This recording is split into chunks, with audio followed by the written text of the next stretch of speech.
here. Is this package yours? It's not mine. Tagado says it's not his either. Oops! We made fun of Tagido for nothing. Not his, not mine, not Sakari's, not Adler's. Whose is this? It's taking up a lot of space. Some new antique? I don't think it's part of Hotori's collection. Huh? Wait, what's going on? About half an hour ago, when I returned to the shop, I saw a courier making a delivery. The package wasn't addressed to any person, just a bone antique shop. I saw that she was in a hurry, so I simply gave my signature for the package. I may have made a mistake. Maybe Kiromaru learned how to shop online? Wait, check this out on Bagel. Oh, what is it? Let me see! Mysterious puppets in Hetero. Performance art or terrible omen? Wait, doesn't this look just like the one in our shop? Are they from the same collection? What's going on? Seems that similar puppets appeared overnight in populated areas throughout Hetero. There are 5 of them so far. At first, people thought it was Giovanni's doing, some kind of puppet-themed art exhibition organized by the Dvorak's or something like that. Others thought it was a promotional event for Miss Ellie's puppet project 1,000 Faces, which has been trending. Until someone claimed it was the work of an anomaly that drains life out of humans to make puppets. That's when people started to take it seriously. OP claimed that one of his relatives was a victim, and if the anomaly isn't handled soon, Hetero will become a city of puppets. Is it really that bad? Mm-hmm. Anyway, people are afraid they'll be the next target, and more have been claiming that a certain puppet is someone they know, or even sharing close encounters with the anomaly. BAC has stepped in and urged citizens to exercise judgment, refrain from spreading rumors, and share relevant information to help the investigation. So, the one our shop received is the 6th puppet? Wait, was the puppet still human not long ago? Maybe it's better to get JTF involved. I'll contact the Bureau. Can't even chill this morning. Not all of us can skip beauty sleep and still be beautiful like that woman.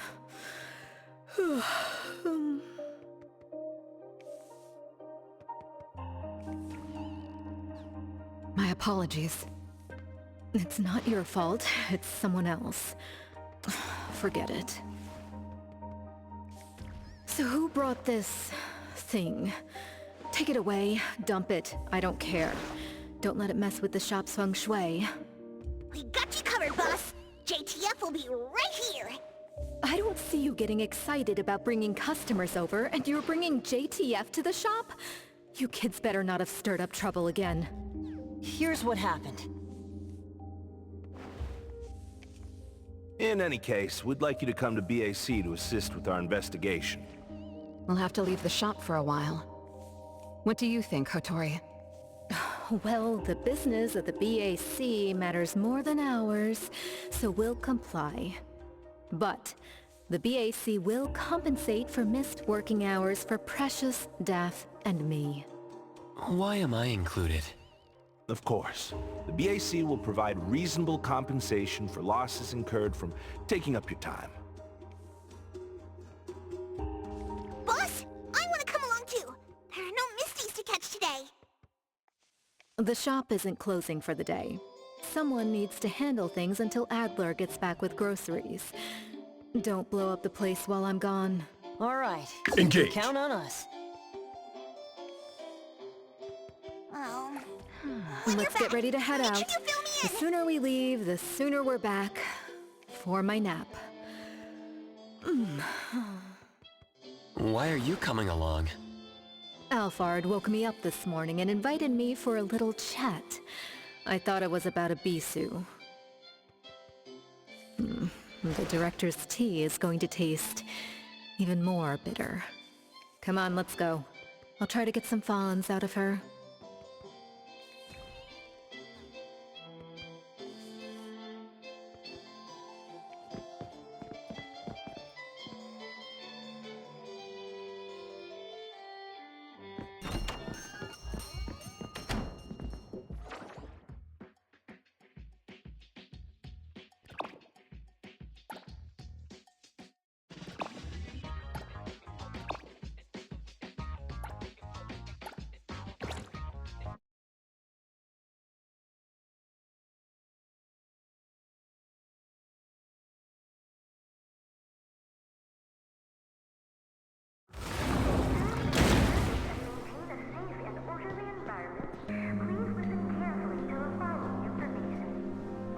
Greetings, everyone from A-Bone. ETD-6 is taking over this case. I'll introduce you to the operation lead in a moment. If Nellie's handling the introductions personally, this must be quite the complicated case. Since there's already online unrest, we decided to assign a team specializing in anomaly crimes and meme anomalies. Anomaly crimes? Those refer to human criminal incidents that involve the exploitation of anomaly characteristics, or espers. So the Bureau suspects that this isn't the work of anomalies alone. There are more and more divisions in the Enforcement Tactical Division nowadays. The puppet from A-Bone has been transferred to TempCon. Please follow me.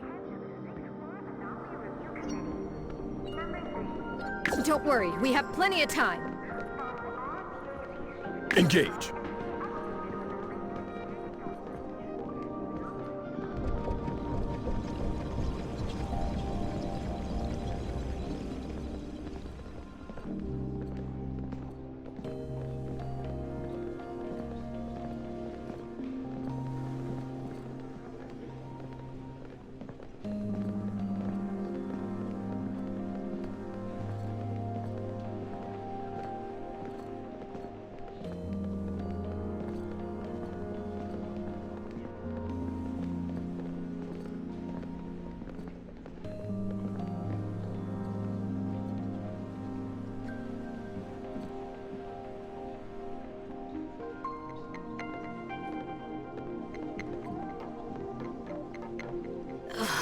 After so many years, the Bureau's shabby elevator is still so slow. Why wouldn't Alfred spend her budget to upgrade it? She hired so many new employees. Indeed, there have been many new hires after you left ETD.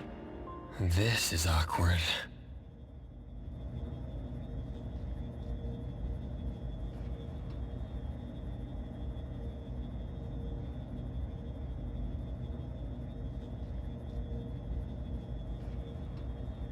Precious, Daff. See you later. Aren't you coming? I'd love to hang around and meet teams I've never seen before, but my dear Director Alfard needs me for some grown-up discussions. Is it about Abisu? Should I go with you? Our Precious wants to feel the cool AC and expensive sofa, as well as the endless lectures from the Director. She only asked for me, but I'm sure she wouldn't mind another one, especially one who's such a good kid. You mean I don't have to go with you? Don't worry. The containment level needs your expertise more. Next time there's a chance, I still won't drag you along to suffer. When you're done with your work, just head back. Don't wait for me. I just hope today's parent-teacher conference doesn't set a new record for length.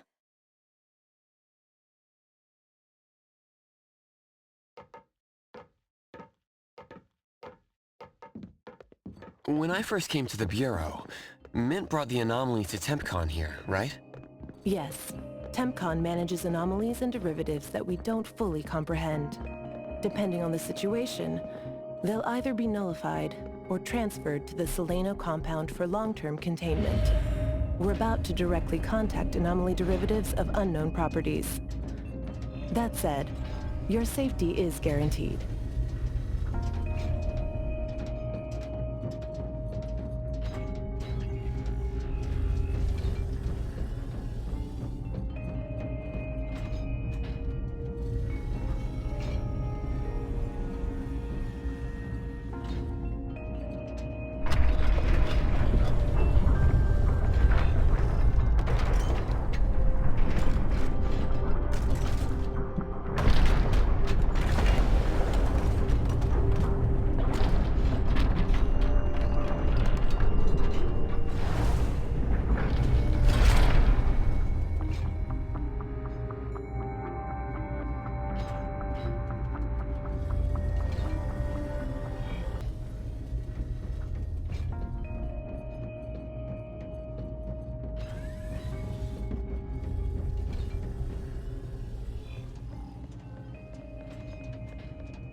Allow me to introduce our guests.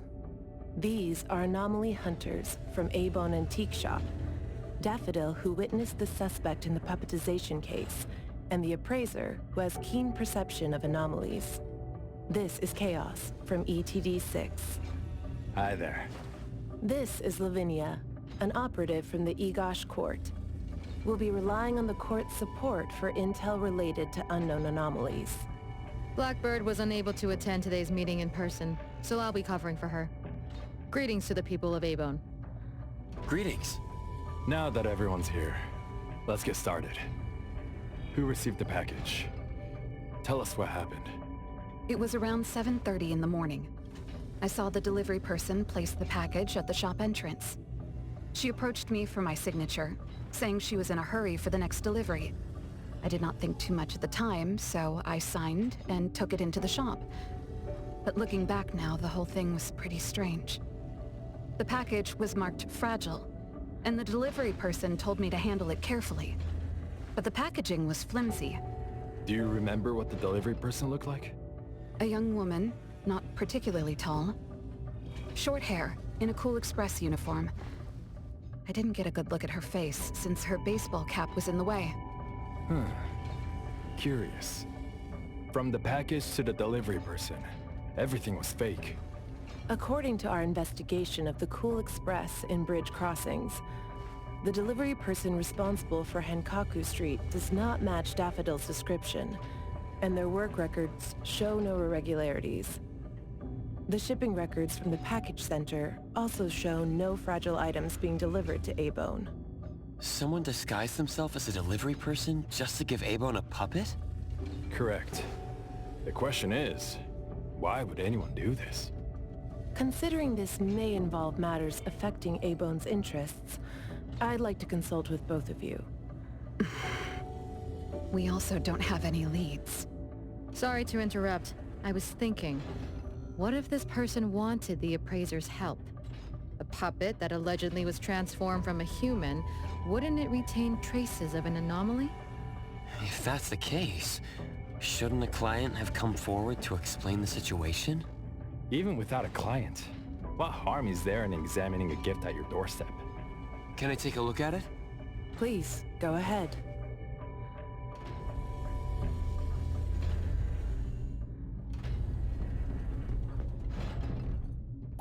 A puppet of a teenage boy who seems energetic.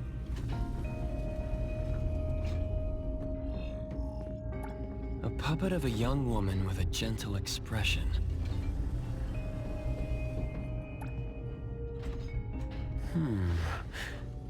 The cards in the pocket. The anomaly's aura seems to be coming from these cards. Bella. The red letters are names. And the number 0? All 6 puppets have a similar aura.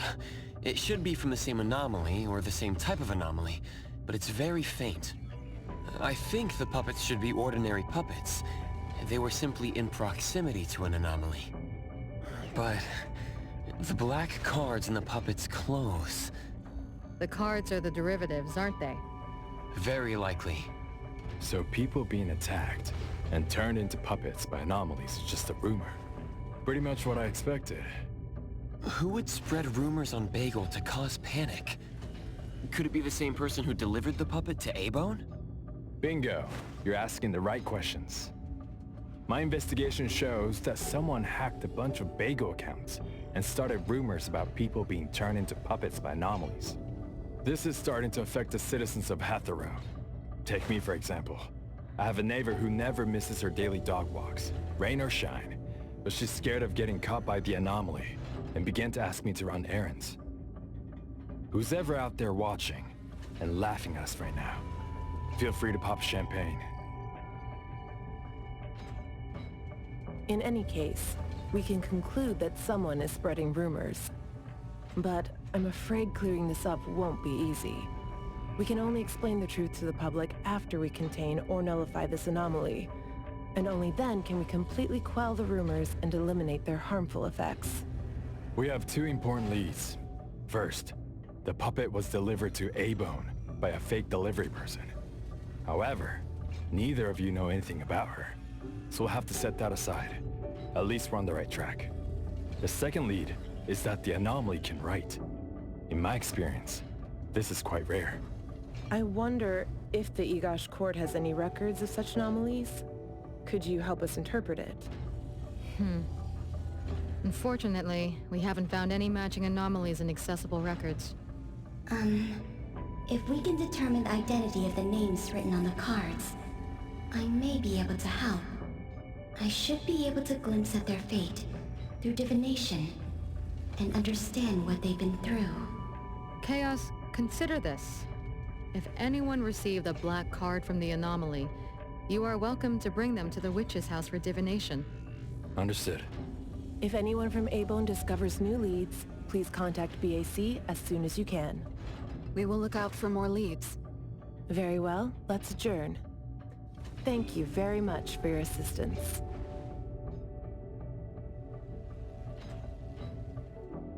Who could it be? If only I paid more attention to the delivery person. Daffodil, you couldn't have expected this to happen. A-Bone's safety is my responsibility. This time, I left my guard down.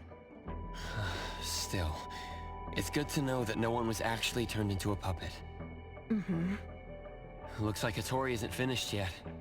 Appraiser, if you're tired, you should head back. Let me handle the rest.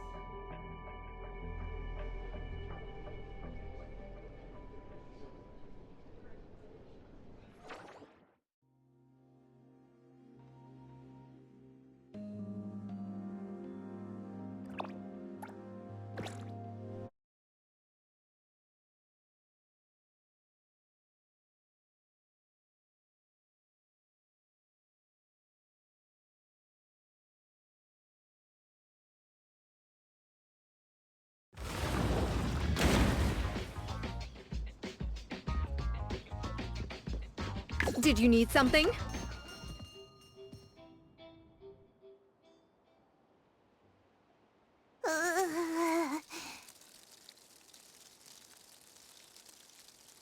Natalie, are you okay? One last spot. Alright. Natalie's special training of watering flowers and horse dance complete. Watering flowers in horse dance? I'm learning from my master. Integrate every bit of training into daily life, using the weight of the watering can to increase the training intensity. How's that? Pretty clever, right? Oh, I water flowers like a normal person. Exactly. To master, this is just normal. My training isn't good enough yet. That's why I keep wobbling around.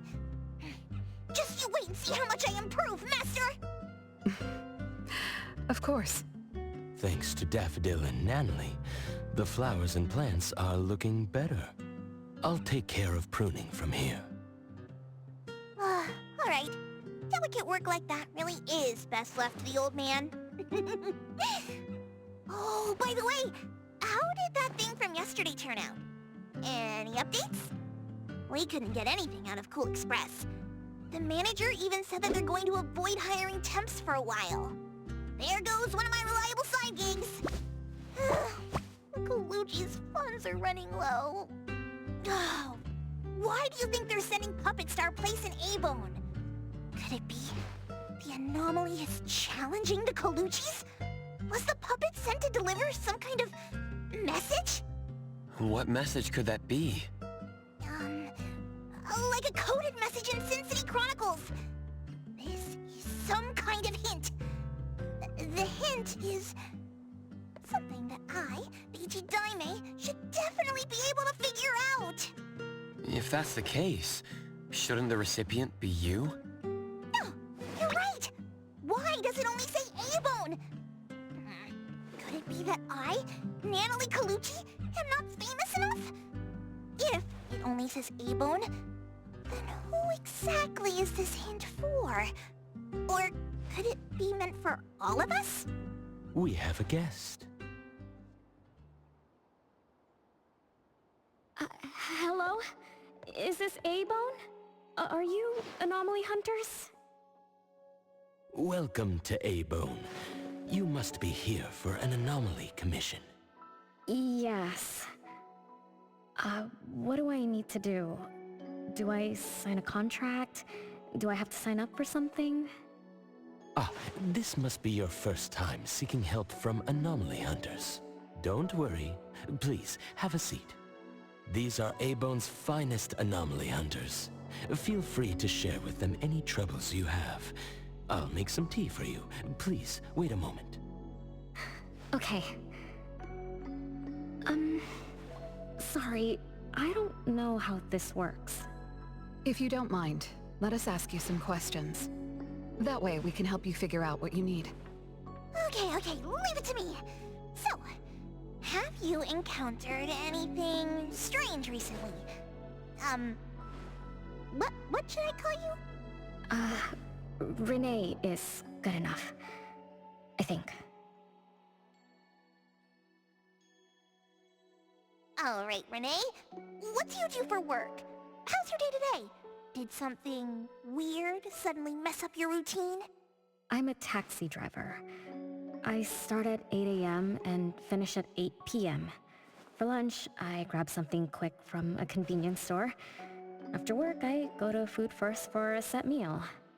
The weird thing is, for the past few days, every night at exactly 9 p.m., this strange guy in a cloak shows up and attacks me. Though he looks scary and hits me pretty hard, when his attacks land, I don't feel a thing. I just cover my head and let him attack me for about 10 minutes. Then he leaves. Well, I think he leaves. When I peek through my fingers, nobody was there. That's about it. Isn't this strange? He attacks you every day? Even if it's just a prank, that's messed up. Here's your tea. Thank you. Every night at exactly 9 o'clock? What kind of kink is that?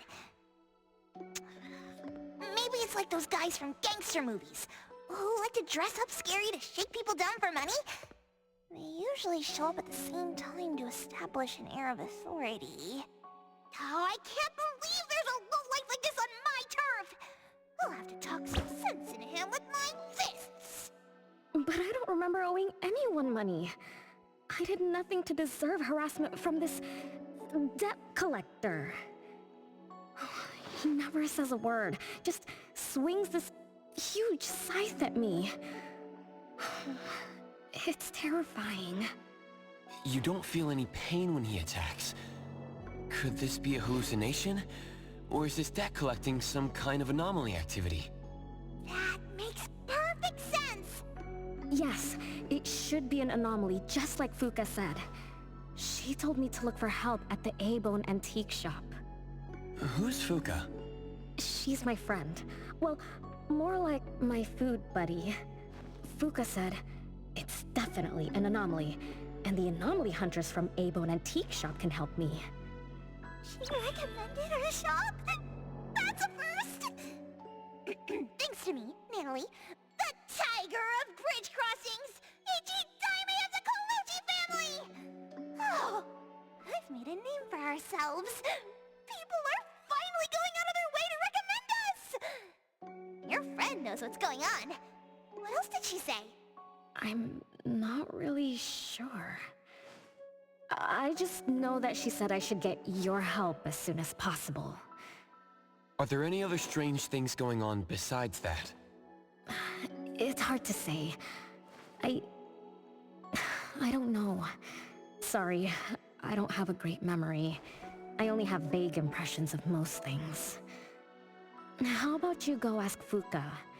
She also saw the anomaly in the parking lot that day. I think. She seems rather scatterbrained. It'd be good to hear what others have to say. It's almost mealtime. Fuka should be at Food First. Shall we? What do you think, Appraiser? Master?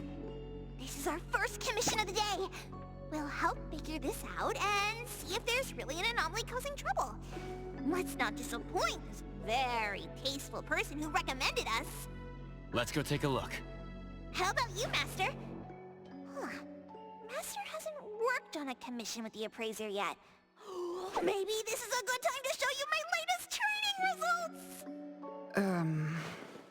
Hattori has no plans to go out today. Rest assured, I'll watch over the shop. Very well. Let's head out. Let's go. It's been a while since I had food first. Oh, I'm craving for their hamburger steaks. Hey, old man, we won't be back for dinner tonight. Take care.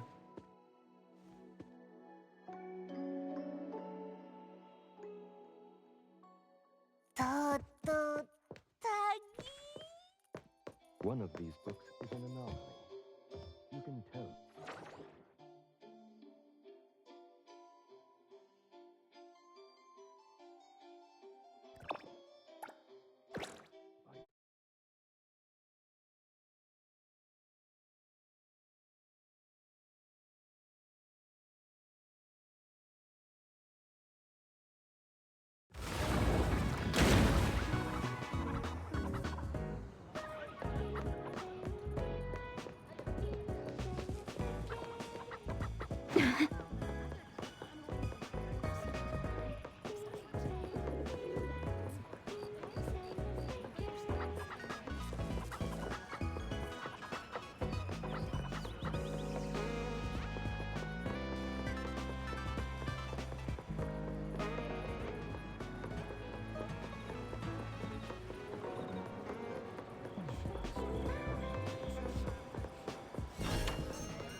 You're later than usual, little Renee.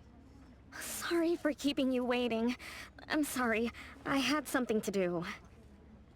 No need to apologize. Your matters are more important. Are you anomaly hunters from A-Bone? That's right! The A-Bone detectives are back in action! I am Natalie Colucci, H.E. Daime of the Coluccis from Bridge Crossings! This one is the core of our family, the appraiser! And this here is...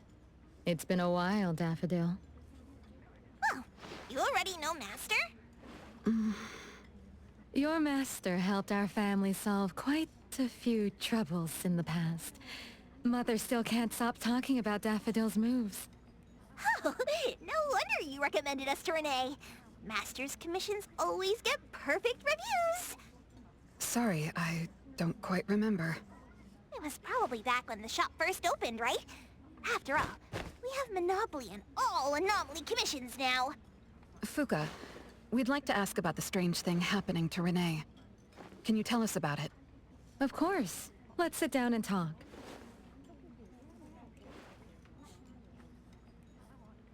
Two nights ago, little Renee and I finished dinner and were about to head home.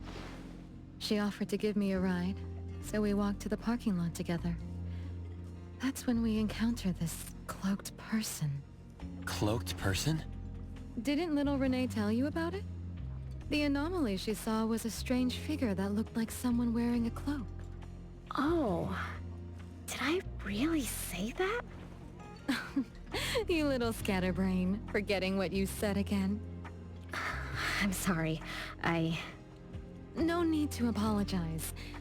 But to be honest, I don't know what this so-called cloaked person actually looks like. You don't know? Weren't you there? I was. Renee was walking me to her car, but halfway there, she suddenly crouched down, trembling all over, looking panicked like she was hiding from someone. I asked her what was wrong, but she couldn't answer. She just kept muttering things like, "Don't hit me." Nobody else was around, let alone anyone hitting her. So you didn't actually see the anomaly attack Renee? Mm-hmm. I did see her curled up on the ground, but I definitely didn't see the cloaked person she described. After about 10 minutes, the kiddo just stood up and asked me to follow her to the car, acting like nothing had happened. Isn't that strange?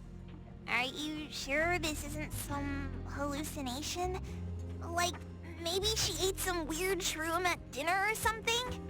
I thought she was hallucinating at first, but on the way home, she told me that this weird thing happens every night at 9 p.m. It didn't sound like she was lying. Not a hallucination, only she can see it. Harasses her every night at the same time. With something this bizarre, it's gotta be an anomaly causing trouble. So, any leads yet? Hunters from Avon? I see. Can I ask one more question? Of course, Daffodil. When Renee was clearly unwell, why didn't you contact a doctor? That's right. She acts like she's nice, but when her friend was in trouble, she didn't seem to be concerned or help her. Well, I was worried something might be wrong with her, so I told her to go to the hospital. But the girl insisted she was fine. So I just let her be. You also suggested that she should seek help from A-Bone.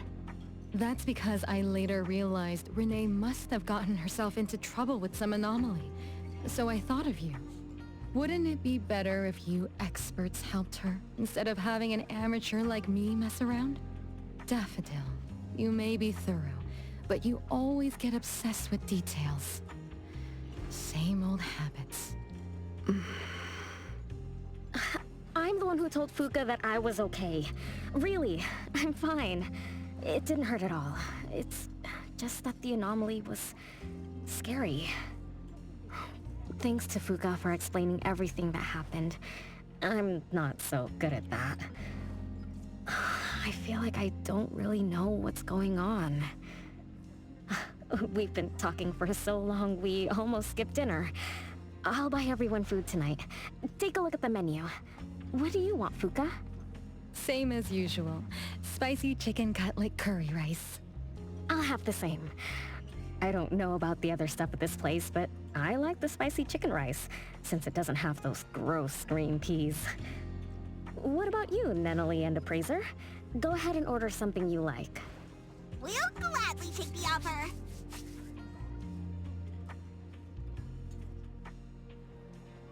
It's 2 minutes before 9 o'clock. According to Renee, the anomaly will appear in the parking lot right on time. I wonder if we'll get to see that cloaked person show up to collect debts. From what Fuka said, not everyone can see it, right? Or maybe ordinary people can't see it? It might not be a weirdo in a cloak either. After all, she's a bit scatterbrained. She could have gotten it wrong. There are many anomaly hunters here to protect you today. No need to be afraid. Thank you. You always take care of me. Then I'll walk ahead. I'll show up soon.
Leave it to me.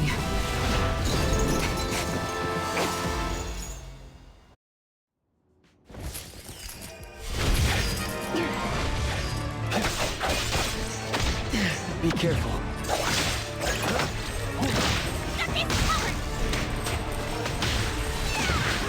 Just warming up.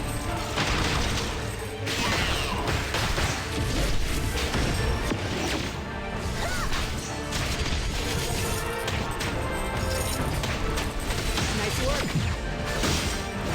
No mercy. Careless.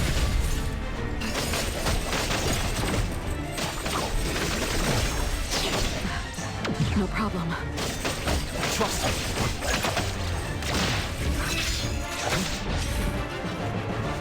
The easy time may arrive. Thunderbolt, and go turn. Child's play.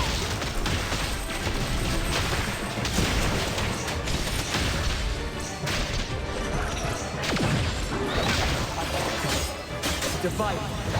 By zero. Engrave. You can challenge me?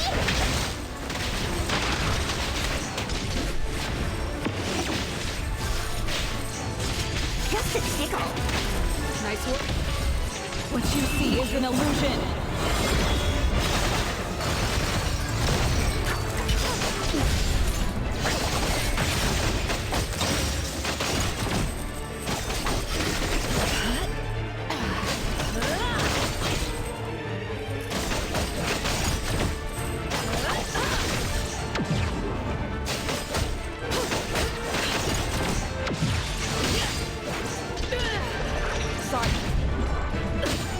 Let me take over.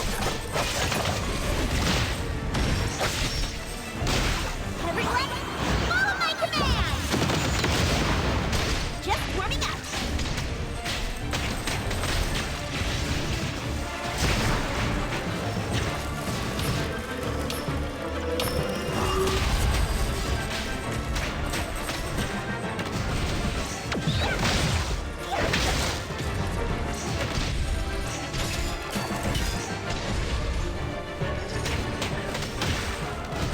Trust me.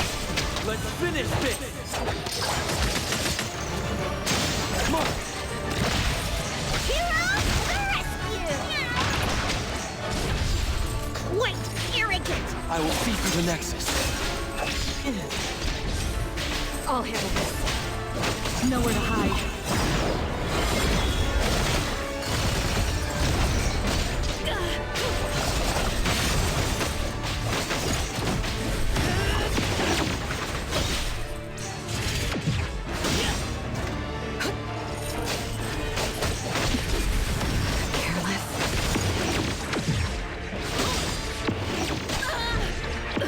Your moves are sloppy. Again. Trust me. Right.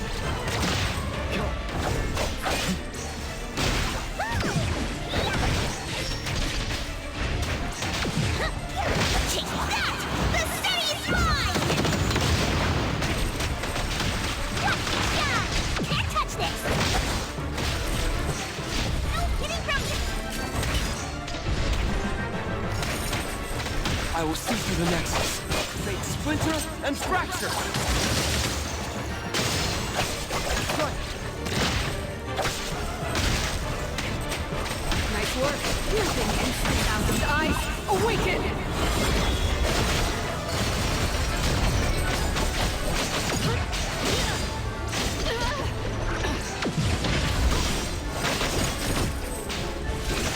You don't know how to keep up. Let me take over.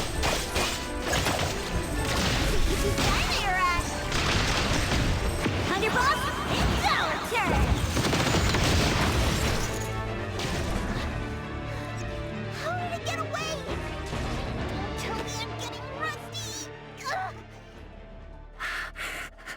Stay away. Stay away from me!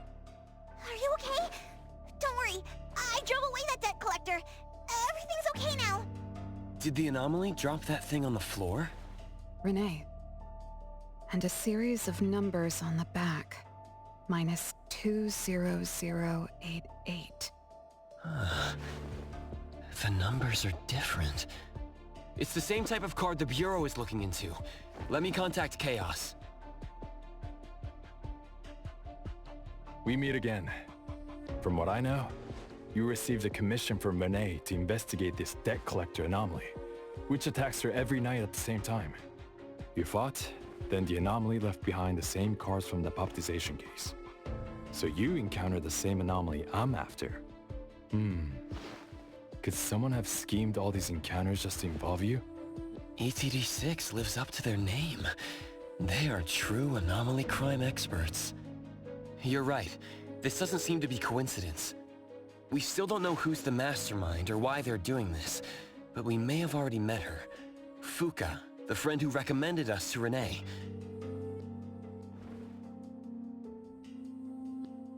Wait, she was here just a moment ago. She's already gone. What did she say? She recommended A-Bone because Daffodil had handled her mother's commission before, which left an impression. Daffodil. Daffodil. So it's Daffodil again. Interesting. Thanks for the information. We should make a trip to the witch's house. Good thing it's not too late. So I'll ask the Blackbird and her team to work some overtime. Aren't you coming with us? Of course.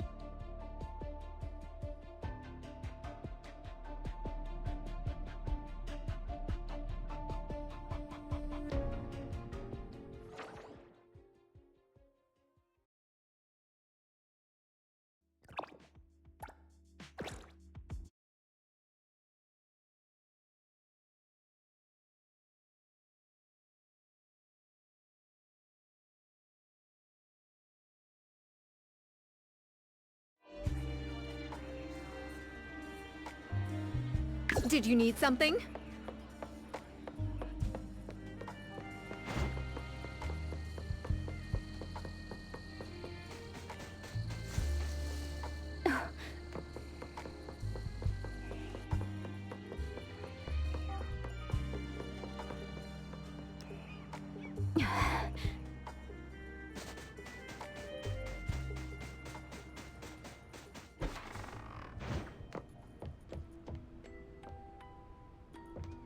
Greetings. Welcome to the witch's house. Hello. Sorry for disturbing you this late. Good evening. This young lady was attacked by the puppetization anomaly tonight. Huh? Wait, what anomaly? The one that turns people into puppets? So, those people really were... Well, we aren't certain at this moment. In any case, could you please share the entire incident with us? Oh, I'll tell you. Renee came to our shop because she wanted us to deal with some weird thing that appears every night at 9 o'clock to attack her. We were escorting Renee to the parking lot of food first, and at exactly 9 o'clock, there was a poof, and a wild debt collector appeared. We don't know its real name. Nanalie has been calling it the debt collector. That's right. It was swinging a huge scythe at Renee. I don't know if my eyes were playing tricks, but the scythe went through Renee's body. I was worried. I think I saw that too. Luckily, the appraiser blocked its weapon. Then, they started going at it, trading blows and stuff. But the fight didn't last long. Oh, I was just getting started when he ran off. Do any of you remember how long the fight lasted? 10 minutes sharp. And afterwards, did you discover that the anomaly left the same kind of card for Renee? We did. Appearing on time, disappearing on schedule, and leaving similar cards for the victims. This debt collector might be a type of rule-based anomaly. Rule-based anomalies usually follow predictable patterns. They also have a complete set of rules in their domains. For example, if any of you were to enter the anomalous realm it creates, you wouldn't be able to get out easily. Instead, you'd have to follow its rules. Some rule-based anomalies symbolize rules themselves. You can think of them as the manifestation of rules. Others have some kind of goal. In such cases, nullification is extremely difficult, and conventional containment methods have proved ineffective. No wonder it got away. Is Abisu's security anomaly also a rule-based one? Nantani is its name, right? It is. So, the key is to understand the rules and master them before we can nullify or use them to our advantage. And someone beat us to it. Figured out the debt collector's rules, set up the whole thing. The next questions are, why target Renee? And what do the numbers on Renee's card mean? Why is the message left for Renee different from the others? Another annoying puzzle. If only Nietzsche were here. I could do a divination for Renee. Maybe we can find something. That's a surprise. I've never had a divination before. Is there anything I need to do? Just relax and close your eyes now.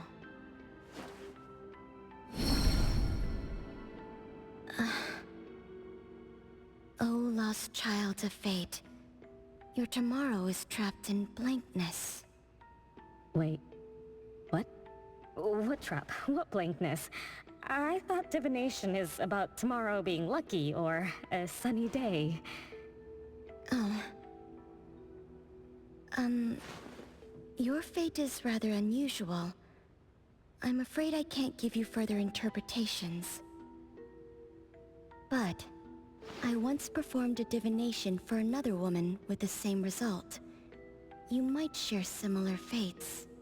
Her name was Dolores, head of the Constantine family. She was tired of her life, saying she was never truly alive. Yesterday, today, tomorrow, each day was equally empty and void of meaning. I think that was because she lived for far too long.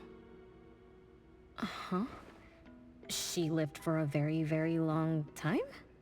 They say that Lady Dolores is an immortal with eternal youth. That she made a deal with the devil for unlimited lifespan at a huge price. However, eternal life can be a curse, and the Constantine family met their demise decades ago. That was when most people didn't know about anomalies. People simply believed in curses. From what we know now, she was either a long-lived Esper, or she made a contract with an anomaly. Lady Dolores told me that she is one without heart, which is the truth about the curse of immortality. No heart, no bonds, no attachments. Alone, her memories of the past grew dim through the years. Neither does she pay attention to anything happening around her. All she had was a numb void, but she still yearned for lasting companionship and loyalty. So she sought divination from me to find a way to change things. Perhaps because her future extended indefinitely, with no end in sight. All I could see was blankness. Were you able to help her make a change? If I remember correctly, I told her, if you want something, you must first give. I'm not sure if this helped her, but I remember her face when she left. She seemed more at ease. Both that lady's divination and mine resulted in blankness. Maybe that advice applies to me too? It's just a reference. You could see it as a fun story. It's enlightening, but it doesn't help much with the issue at hand. It's getting late. Let's call it a night. Thanks for all your help. Miss, let me escort you home. Okay. Thank you, Chaos. Blackbird, thank you for your time. We'll head back now.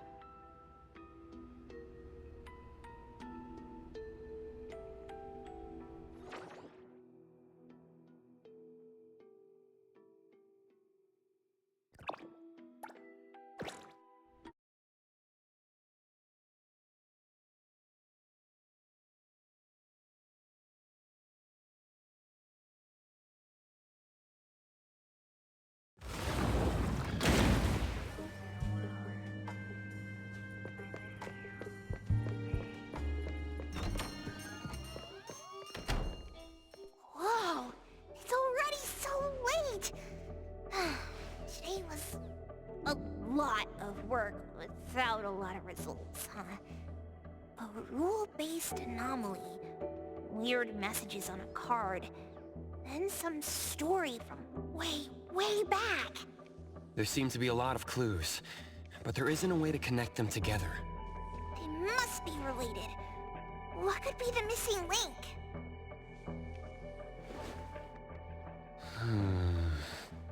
Let's call it a night.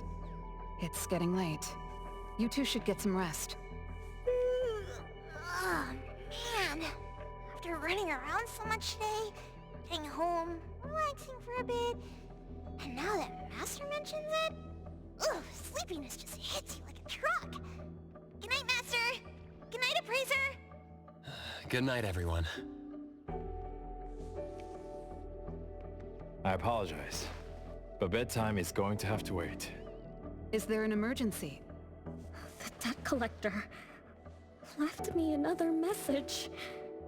I found this in Renee's mailbox. Isn't this the card from last night? That anomaly is back again? Appraiser, take a look at this. Renee's name and an address? It looks like an ordinary card. Did someone try to copy the card's style? They need to have seen the original to make such a convincing copy. That narrows down our suspects. You mean Fuka, who witnessed our battle with the debt collector last night? And the person who delivered the puppet. Don't you think they're working together? They sent Renee a formal invitation and are waiting for us at the old Constantine family estate. That address belongs to the now defunct Constantine family. Renee, are you somehow connected to the Constantine family? I knew last night's story was different. I don't know. I don't remember. I'm just a taxi driver who's always been alone. How could I be connected to some strange family? Ugh, I'm sorry. I'm not helping. All right. We just have to find someone who has an answer. Let's go. Wait, don't go yet. This is Ebon's commission. Daffodil must come along. Others can join us too. I don't have stupid rules about not getting others involved. Master, the Appraiser, and Natalie Calucci. The mystery of the debt collector is about to be revealed!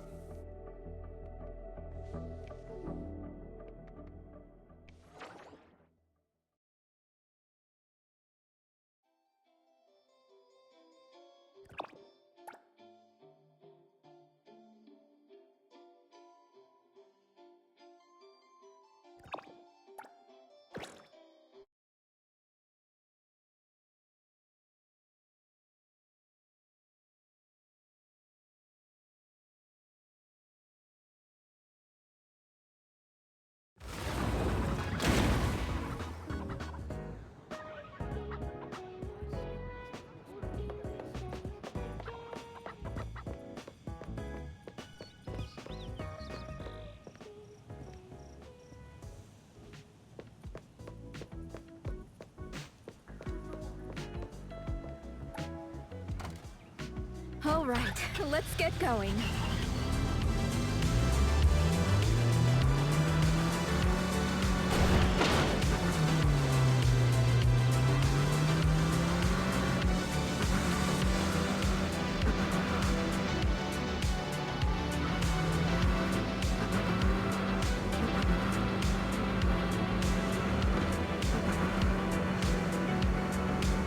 Just so you know, A-Bone will not cover any repairs.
Just so you know, A-Bone will not cover any repairs.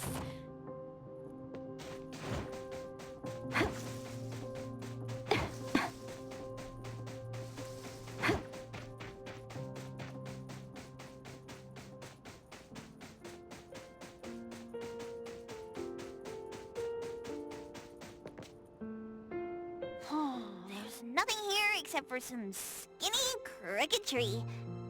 How is there nothing else? Was there really a big mansion here before? It's a cherry blossom tree. I didn't notice before, but wow. It's grown so tall already.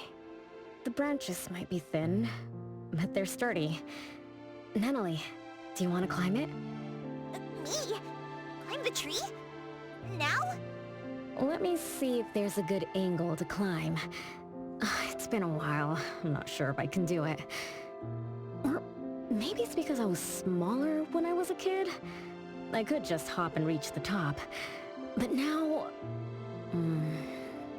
maybe it's better not to try. Huh? Why are you all looking at me? I'm sorry.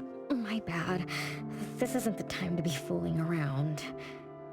Let's have a climbing competition after we solve the mystery. Let's get back to the case. Renee says she's been here before, specifically when she was a kid, and that she used to climb this cherry blossom tree. You are connected to this family after all. Did I just tell you all of that? Yep. You said you climbed this tree when you were a kid. When you were a kid. Back then, I climbed all the way to the top of the tree, wanting to pick the prettiest cherry blossom for my sister. But it was so tall, and I was too scared to climb down the same way. Luckily, someone caught me. Huh? Was it my sister? Or Mom?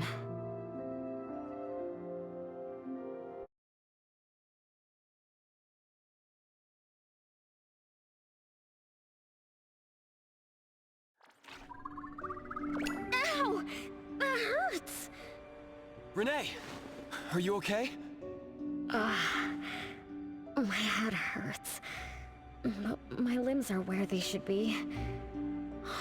What about you, Appraiser? I'm okay too. Where are we? What just happened? I'm not sure, but it looks like we're in an anomalous realm. You remembered climbing the cherry blossom tree as a child. Then we got pulled in. Natalie and the others aren't here. We might be separated. This is my fault. I'm so sorry. I had no idea this would happen. No worries. It's not your fault. Besides, we hunters are used to being pulled into anomalous realms. The real question is, how did we end up here? What a grand entrance. This must be some wealthy family's mansion. Such as the residence of Lady Dolores, head of the Constantine family.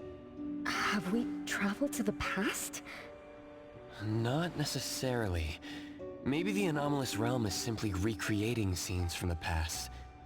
Do you recall anything else from when you were a kid? Anything helps. I can't. My brain is still foggy. But I can feel this. Ever since I got here, I've been having a sense of nostalgia. You must be somehow connected to the family.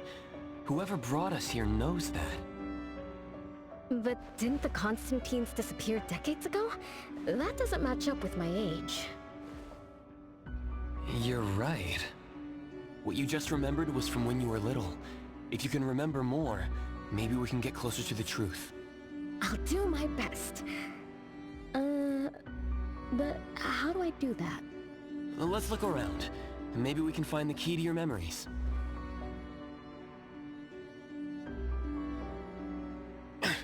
Strange. It won't budge. I'm feeling rather Shut out. Is this really a door? It feels so strange. Maybe it needs to be opened from the other side? Maybe. Let's check over there.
It's you.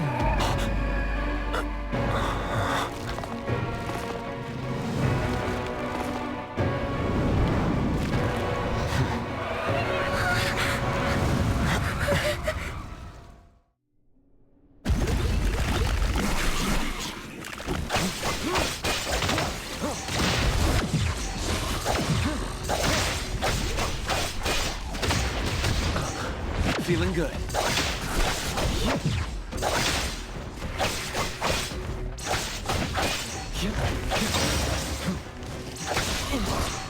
Be careful.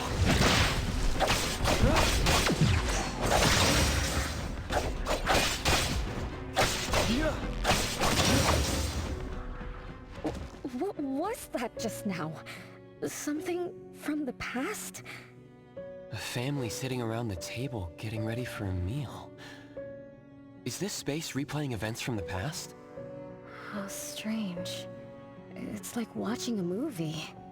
That's called a reenactment of the past. But did I just upset them? They don't seem too happy to see me. Don't worry about that. Anything can happen in an anomalous realm. In fact, hostile anomalies are rather common. Do you have memories of what we just saw? It somehow feels familiar. Especially with the person who lit the candle. But, I'm not sure. That lady... If she's from a memory, how could she make eye contact with us who are in the present? Am I just overthinking? 1 o'clock? It's 1 o'clock already? Bell chimes? When the debt collector appeared, it also sounded like this. Could this be related to the rules it follows? Let's go check the entrance hall.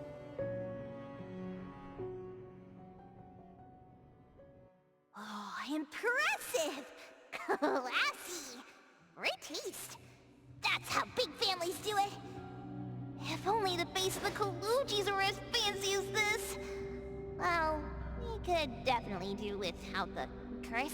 Do you think Renee and the appraiser already went ahead of us? Let's go in to investigate. It's best if we regroup as soon as possible. Whoa! This door is so ancient! It's not going to fall apart if I push it, right?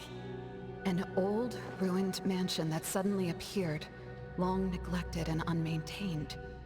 Could this be how the Constantine family mansion looks now? The desolation we just saw could be an illusion to hide this place. That makes sense. And then Renee dispelled the illusion. She must be part of this family. In other words, the master of the family returns.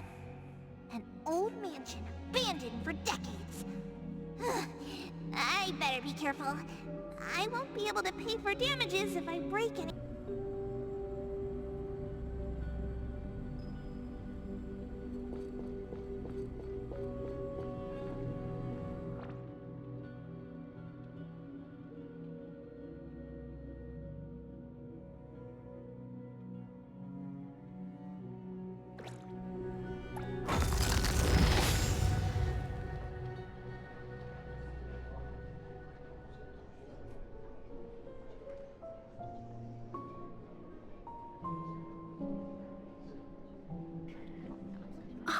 It's that lady from before.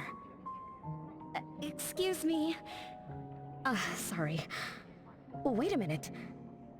Were you talking to me? She just walked away without responding. I'm so confused. We can talk to people from the past? It's like an interactive movie. No, wait. It's more like a stage play. Maybe we're also on the stage. Are we the audience? Or are we unwitting participants? Let's just say we're on the right track. You could try talking to the one who just lit the candle. Ask about how things are going. That lady. Oh, there she is! We'll have to squeeze through the crowd. It's going to be tough. Why are there so many people here? Are they having a banquet, salon, or something like that? Before I talk to that lady, should we talk to the other guests first? We can figure out what's going on in this mansion. That's a lot of people, though. When I drive a taxi, I don't need to speak to more than 2 or 3 passengers. No need to push yourself. Want me to handle this instead? Appraiser, you've done a lot for me. I have to step up. Besides, this is the first time I want to figure things out. These are probably things I never should have forgotten.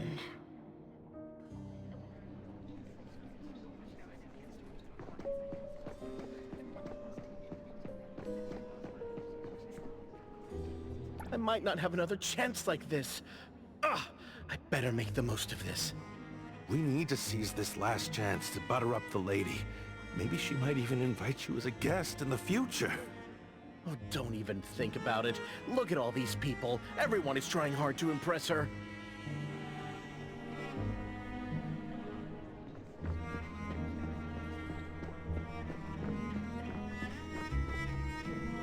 Which family does that young girl with the white hair belong to? How come I've never seen her before? That should be Bella, the eldest daughter of Lady Dolores. She is the organizer of this farewell banquet. Her daughter is already that grown up? She doesn't look that much older than her daughter. Shh, keep it down. You know that woman is cursed. What a shame. I was hoping to introduce my brother to Bella.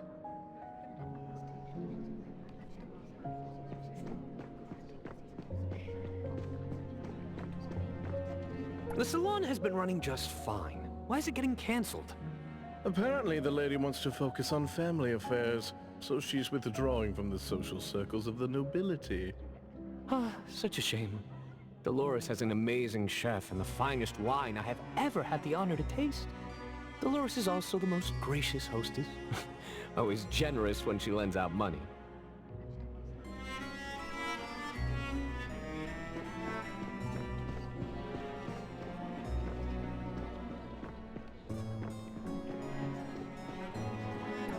That woman is finally stepping down from the stage.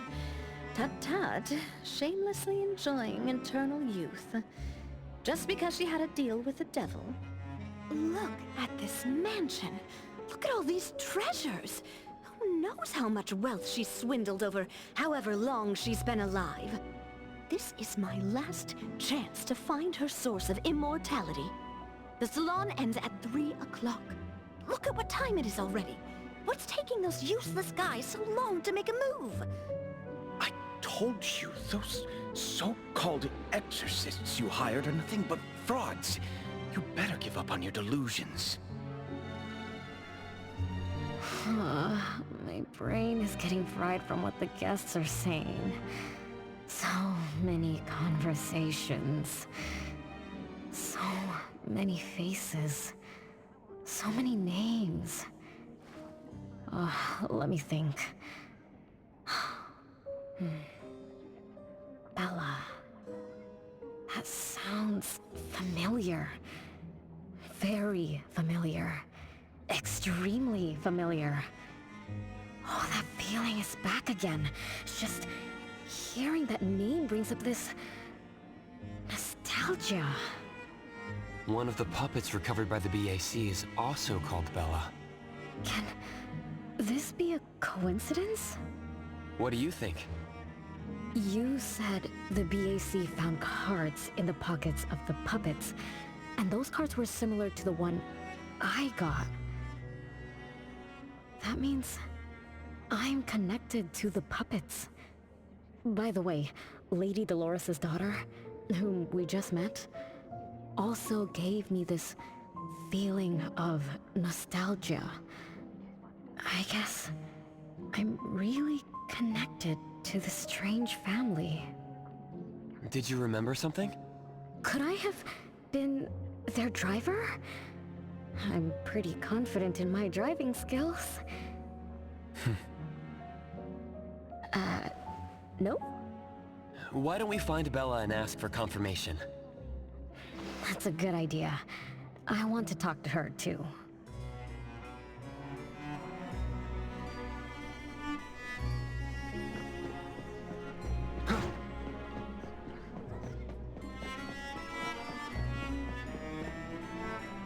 Renee, this isn't a place for kids.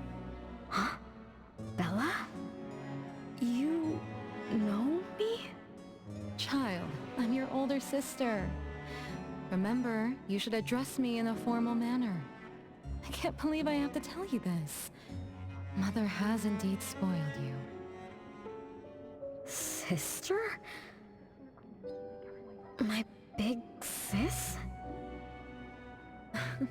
Why are you so confused? Oh, did you oversleep again? Mother warned us not to interrupt her salon, but you just had to go see what's going on. Like the time you hid in that cabinet to peek through. You ended up very disappointed, remember? You said adult social gatherings were boring, so you dozed off. You fell asleep in that cramped cabinet. When you woke up, you were so groggy that you forgot where you were and what you were doing. And then you woke up, but someone had shut the cabinet door, leaving you in a dark, cramped space. You snapped and started to cry. Desperate to escape, you threw yourself against the cabinet door. That day, every guest witnessed the extraordinary commotion you caused. You completely ruined Mother's salon. I didn't mean to, big sis. Is that so? Do you really think I'm your sister? Huh? Big sis? But aren't you? No, Renee. I'm just a shadow bound to this place, destined to meet you. Though you might have forgotten or abandoned us, we've been waiting for you all this time. We've been waiting to relive these moments with you. So, I really am part of the Constantine family? I'm her daughter? Looks like that poor brain of yours still remembers something.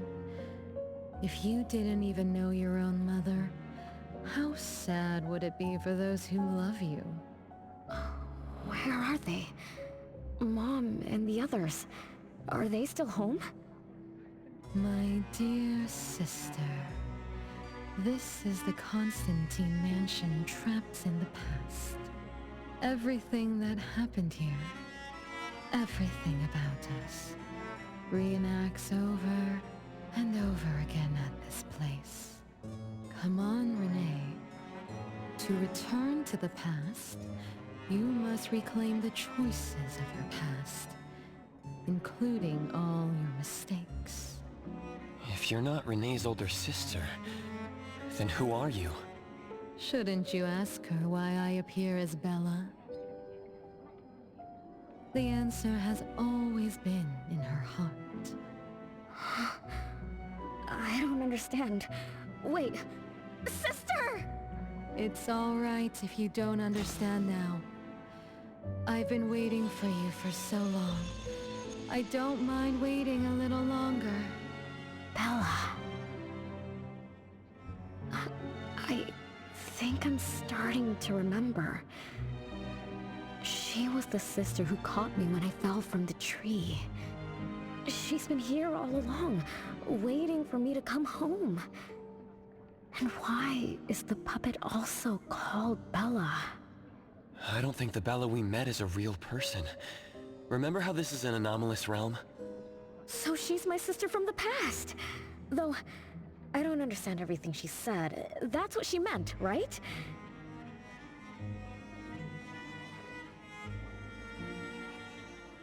Then, I really am part of this family. Didn't this family disappear over 50 years ago? How could I... How about we ask Lady Dolores? My mom?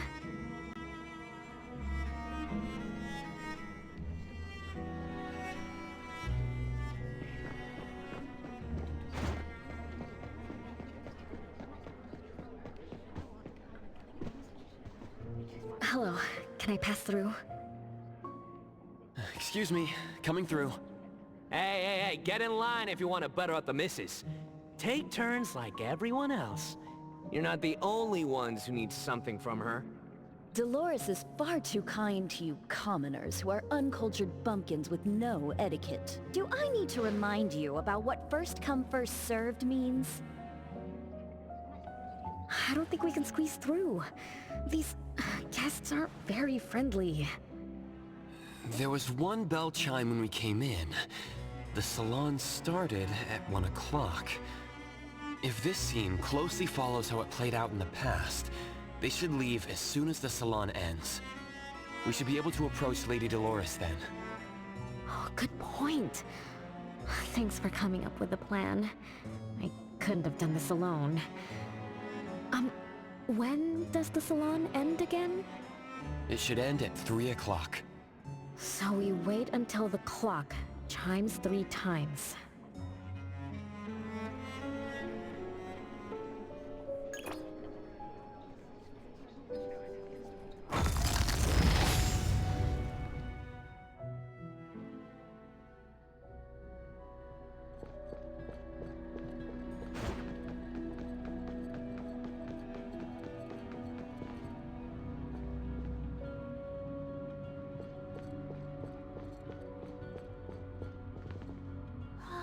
What a beautiful clock! Is this what history feels like? Why is it stuck? Let me fix it. Wait. What's wrong, Master? Is it dangerous? It's best to remain vigilant in anomalous realms, especially with clocks. Oh, right. That debt collector anomaly is also related to clocks. Blackbird once mentioned that rule-based anomalies follow established patterns strictly. It would be a good idea for us to pay close attention to time. Got it, Master. You look around for clocks, watches, and stuff like that. But, I guess I was in a bit of a rush. It doesn't seem it cost anything, though. The debt collector didn't appear this time. Ouch! My ears! Something else showed up. Hey! Watch this!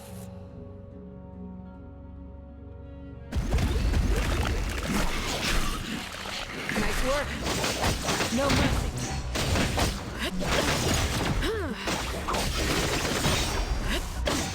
I'm gonna show you how it's done, Chief.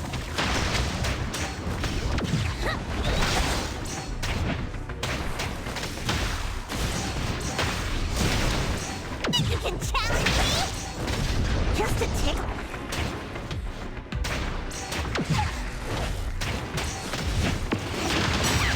Child's play!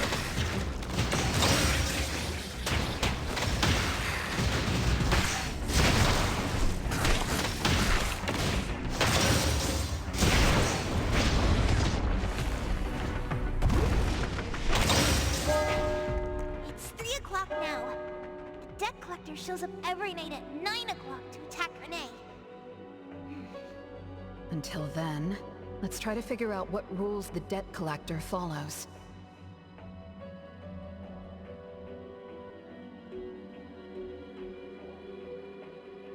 Nice work. Oh, it's 3 o'clock already. As you expected, all of Lady Dolores' guests have left. Whew, I'm going to see Lady Dolores now. Take it easy. Don't be so nervous. I'm here with you. Okay, deep breaths. Deep breaths.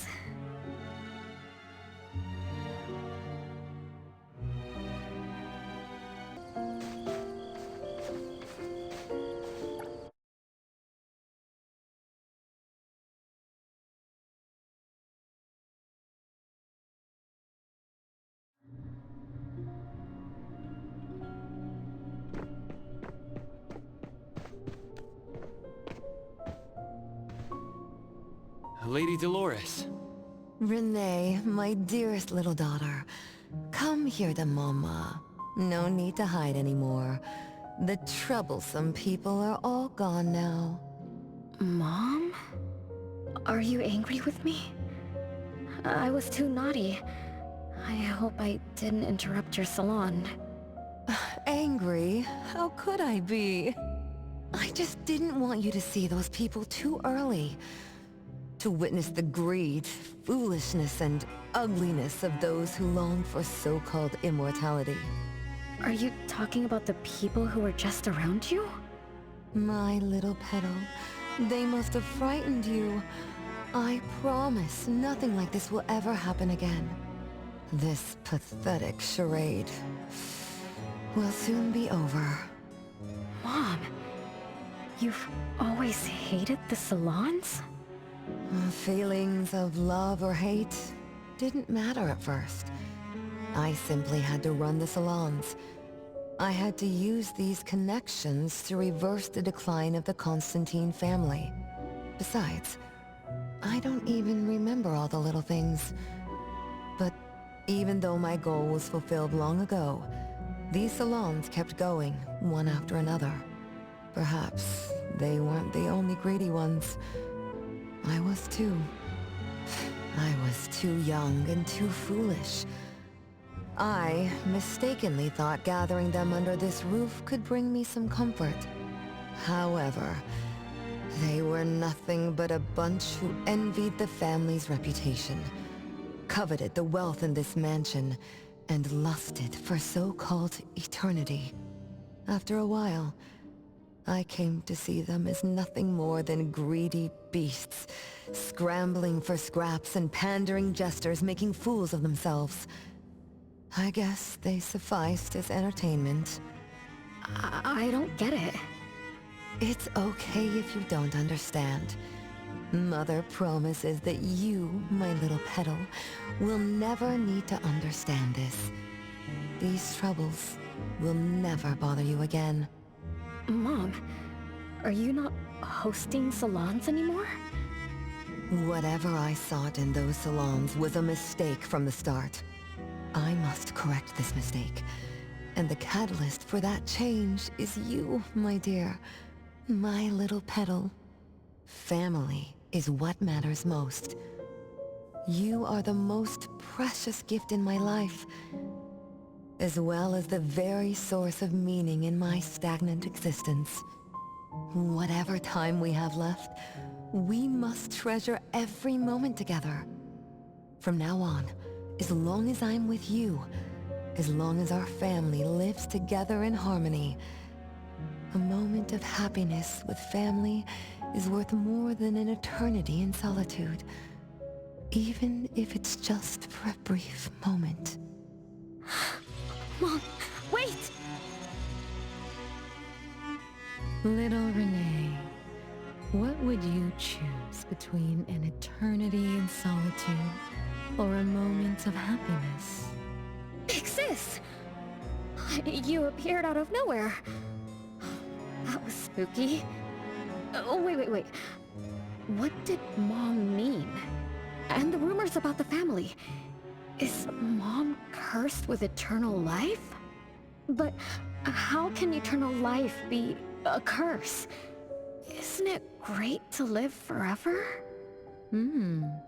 So that's your answer. Well, having something is better than having nothing, and having more is better than having less. Right? Like, if you have endless time, couldn't you do as many things as you wanted? If I had eternal life, I wouldn't know what I wanted. And I wouldn't know what I could do. I wouldn't even remember what I've ever done. This is my life right now. All this time. What have I been living for? Days with nothing to do. With no meaning. And with no end in sight. So that's why it's a curse. Poor Petal. It seems that even after forgetting us, you still haven't found what you desired. Or was the kind of happiness you were looking for nothing but drifting through life in a daze, barely conscious? No, I didn't forget you on purpose, Pixis. It's not like that. Little one, you self-contradict and don't act as you say. But I believe you, because you've already paid the price. Just like your first answer, you made a choice before.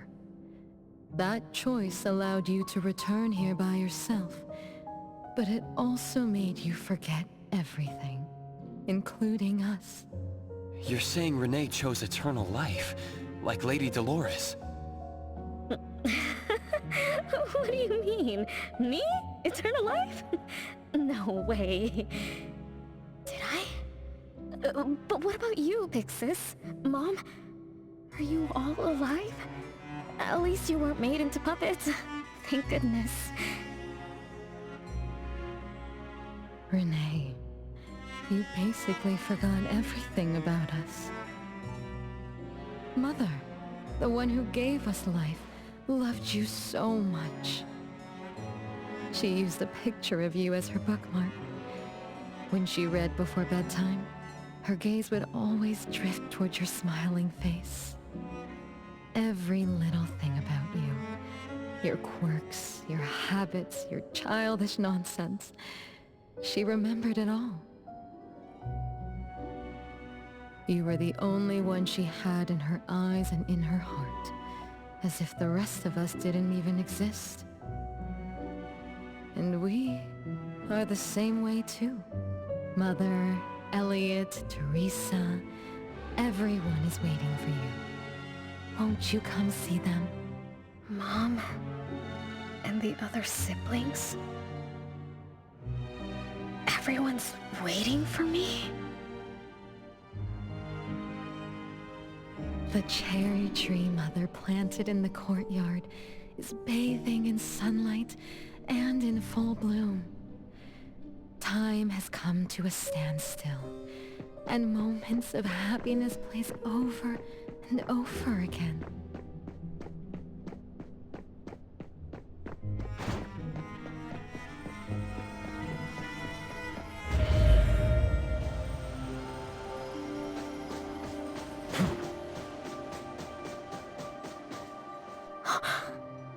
It's the same tree from before. The cherry blossoms. Oh, they're so pretty. Back then, when I was looking up at this tree, I suddenly wanted to pick the most beautiful branch for Big Sis. I thought she'd definitely look pretty with cherry blossoms in her hair. So I reached for that branch as far as I could. But I lost my grip and fell from the tree. Then... oh, what happened after that?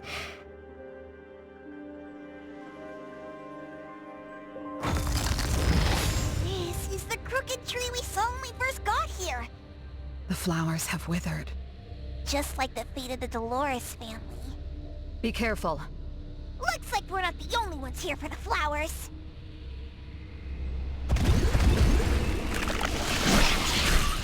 Nice work.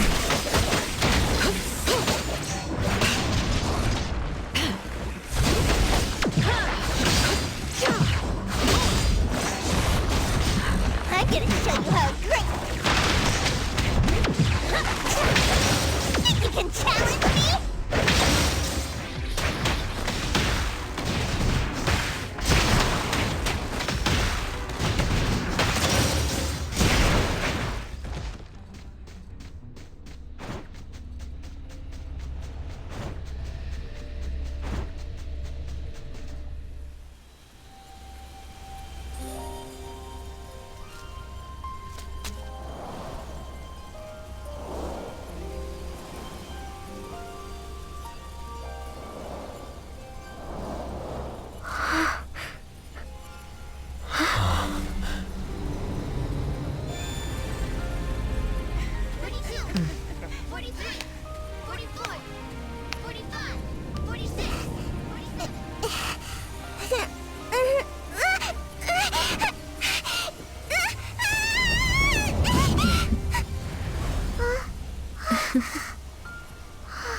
We've been waiting for you for a long time, Renee.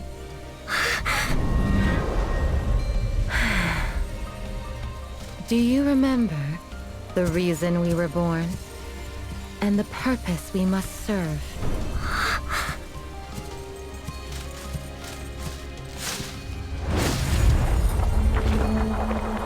All excitement will eventually fade to nothing. Mother has long grown tired and numb to it all. After enduring long and lonely times, a wish began brewing in her heart. We thus awoke to the blazing call of Mother's heart, and came to her side. We swore with our very existence that Mother would never be alone again. Surrounded by her children, Mother found the companionship and happiness she had longed for. But she didn't stop.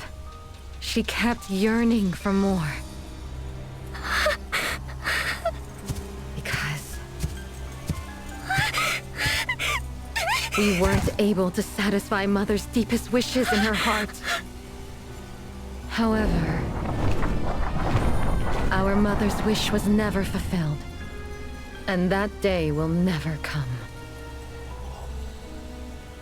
The last child to wake up, the most beloved of all, brought nothing to Mother and this family but curses, betrayal, and destruction. And now,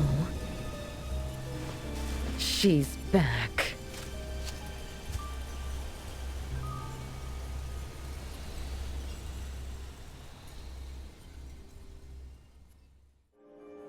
Do you remember about the time our family spent here? From the very beginning, we were just wooden puppets sleeping in Mother's box. We opened our eyes in response to her deepest wishes. We answered her calling from the depths of her heart. Teresa, Elliot, Yvette. One by one, the children woke up and gave everything they got to put a smile on Mother's face. Those names are the same as the puppets found by the Bureau. This was Mother's miracle. She gave life to the wooden bodies of her puppet children. All of us shared Mother's gift of eternity. In return, we brought her laughter and companionship. The happy times seemed to last forever. But Mother still felt lonely. She was still yearning for more.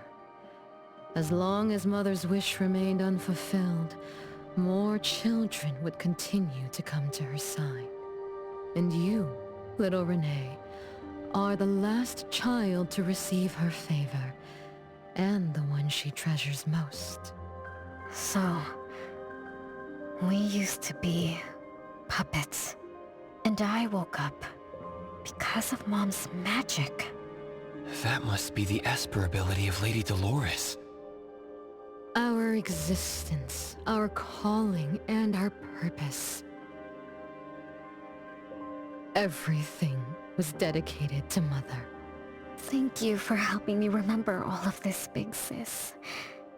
Unfortunately, you abandoned all of our duties. You betrayed us and committed an unforgivable sin. Sin?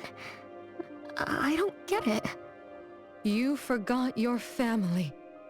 You even forgot the sins you committed. But that's okay. I'll make you remember everything. That's exactly why I am here. The sin is recorded on Mother's registry in the study. Won't you go see for yourself? You could give us a better explanation. Everything started because of you. My ignorant little sister. Oh, wait a minute. Don't leave me, sis!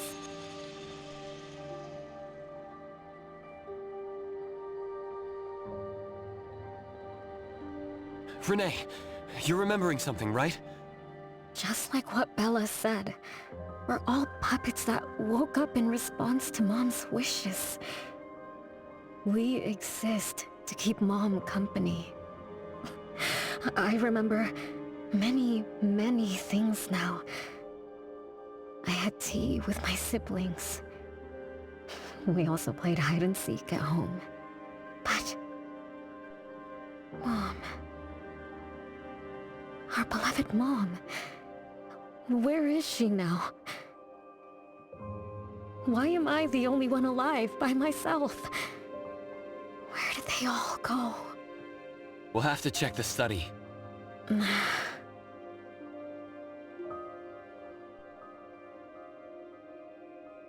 What's going on? I have no memory of that place. But I feel... scared.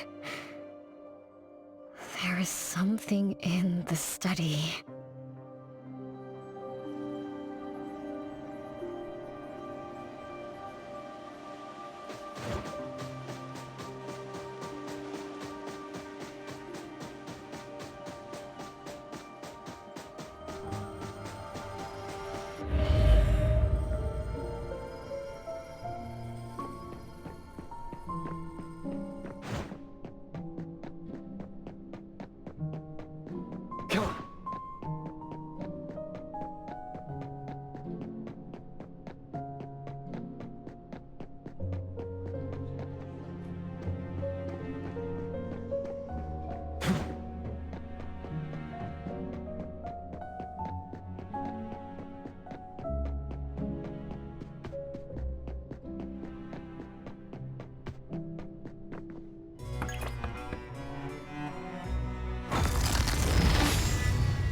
No way a crappy door can stop Master and the Ichidaime!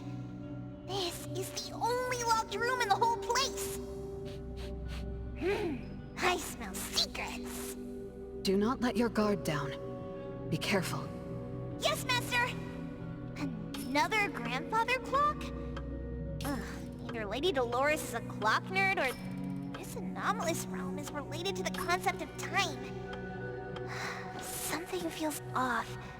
Let me look closer. Wait, Nanalie.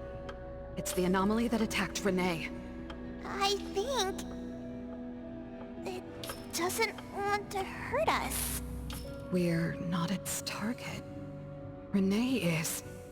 What was that thing about rule-based anomalies again? It follows rules. It only starts moving at exactly 9 o'clock, and its target is just Renee. You're right. Even if we attack it now, it'd likely be as futile as last night. If Blackbird is right, it only nullifies itself after completing its mission. It's getting closer to 9 o'clock. We need to find Renee as fast as we can. I don't know where everyone else is. I hope she's not alone. Let's search the area first.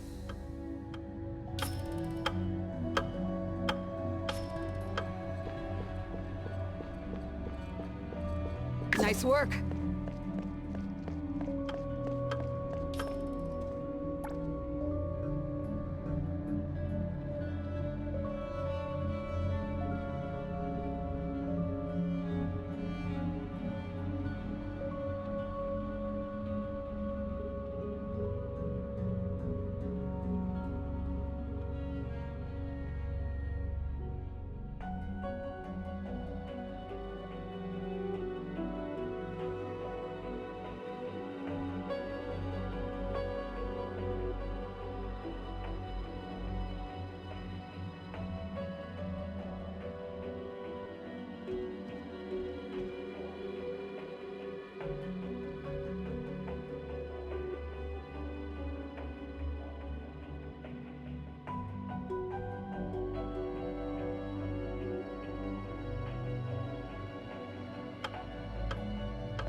With so many siblings around, the house must be crowded, right? I wonder what it's like, playing and messing around with them every day. Master, do you have any siblings? Yes, and no. I did once live in a garden with many sisters, but none of us were related by blood. Huh? If you're not related at all, why did you have to live together? Mother collected beautiful flowers as she saw fit. Of course, she was also a woman with no blood relation to any of us. That's so weird. Oh, but isn't that not too different from the Constantine family? There are some similarities, but knowing the Constantines, I find it somewhat ironic that our mother and Dolores are complete opposites. I can sense Lady Dolores' sincere feelings as she cared for her children. Though they are puppets, she treated them as real children. In contrast, the other mother simply manipulated the children she collected into decorative pieces for her own fancy.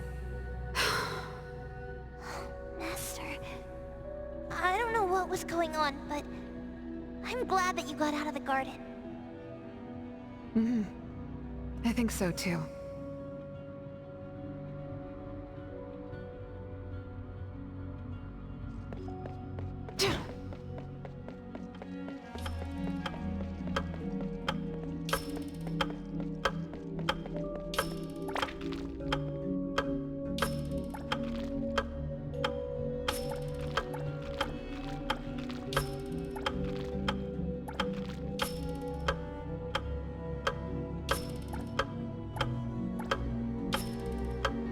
Chances are, Lady Dolores has met her demise.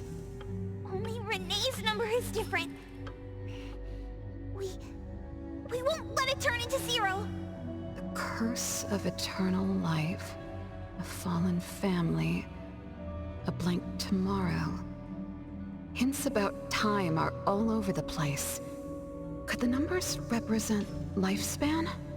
Huh? Let's see. 20,000 days is roughly 50 years. Blackbird also said that the family was gone for about half a century. Wait, does this mean 50 years ago? Renee should have... Based on this line of thought, she should have withered along with the family. But for some reason, Renee still exists in this world. So as the days go by, she's just... racking up life debt? If the debt collector abides by the laws of nature, then I believe you're right. All creatures abide by the laws of nature.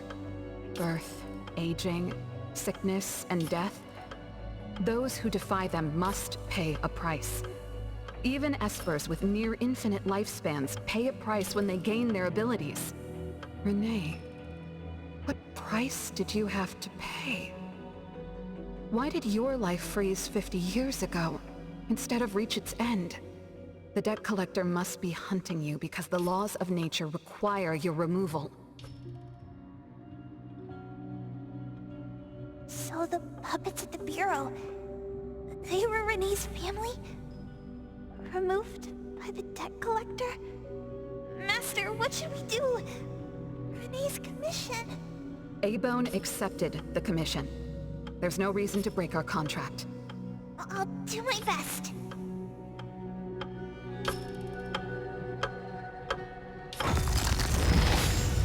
You know? Yes, Mother. Even though you never allowed us to enter the study, and never let us touch the registry, I understand. All the siblings, except for Renee, can hear the approaching footsteps of death. Each day we spend with you brings us one day closer to the end. Each day we dispel your solitude takes away another day from us.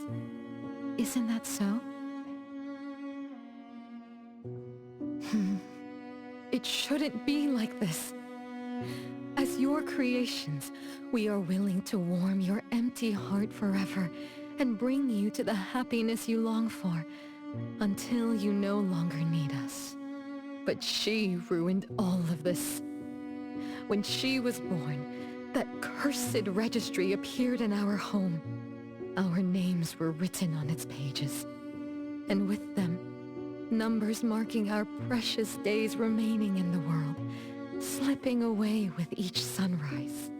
When Renee was born along with the curse, we realized the countdown began to tick steadily, and we knew all too well that our magic will fade away.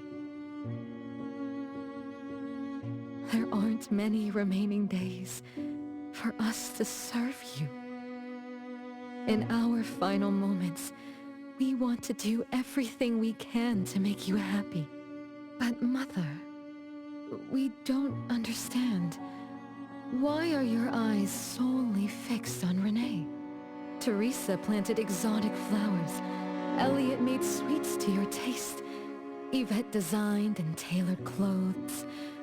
We gave it all to win a smile from you. Yet what we receive is but a blind eye. Renee is the worst of us all. Always noisy, endlessly crying, habitually screaming, and forever demanding of your attention like any other selfish child. Is that how that child expresses affection? Or do you find love or joy in her tantrums? We don't understand, but we do know one thing. That selfish child never loved her older siblings, despite all the care we gave her. Does she even see herself as part of the family? Or perhaps, being as cursed as she is, her only purpose is to destroy us. None of that matters. But your name also appeared on the registry. Does that not matter at all? The youngest daughter that you love most declared the end of your life. Because of our existence, the numbers on the registry representing your life are depleting. When the numbers reach 0, we will fall asleep with nothing left but gratitude.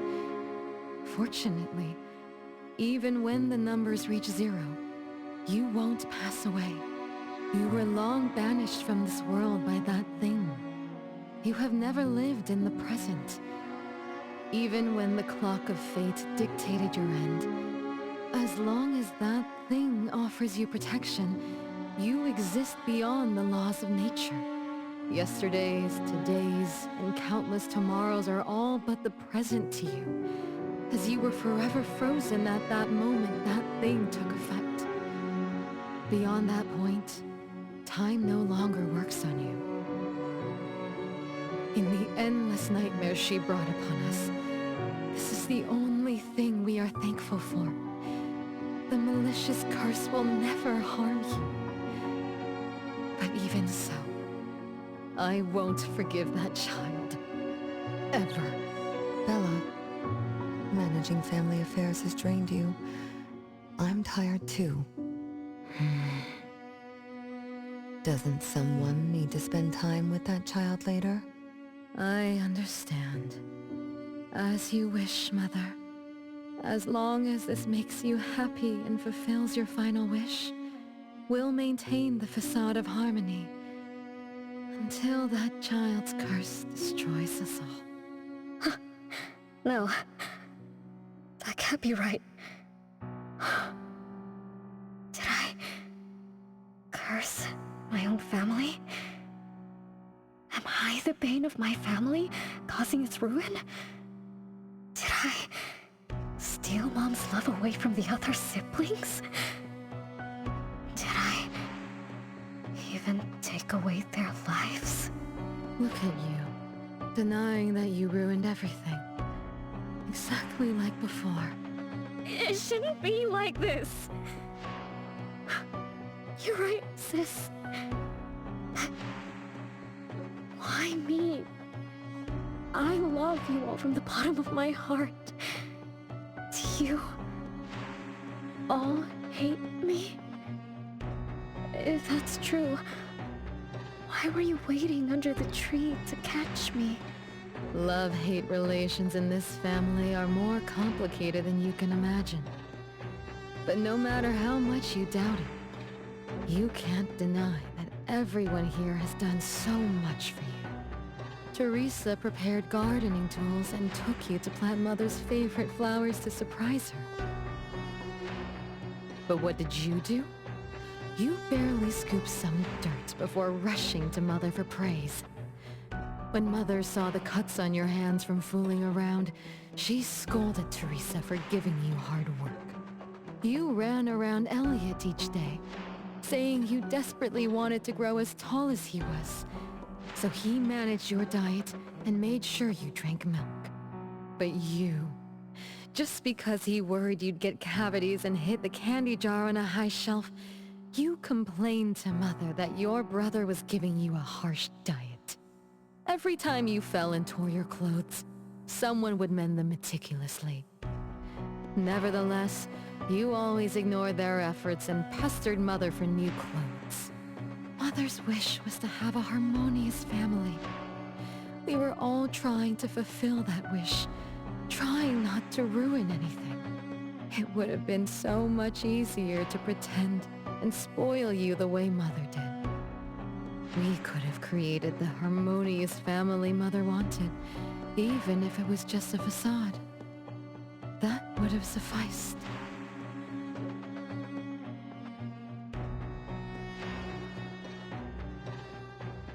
But we couldn't. Even after all your mistakes, we couldn't help but love you like real family. You were our most precious little girl. However, in the face of death, in the face of the curse you brought upon us, even the most sincere love wears out. From the moment you were born, we've been shrouded in the shadow of your curse. The most unforgivable thing is, Mother, she who brought us into the world, was the one to pay the ultimate price.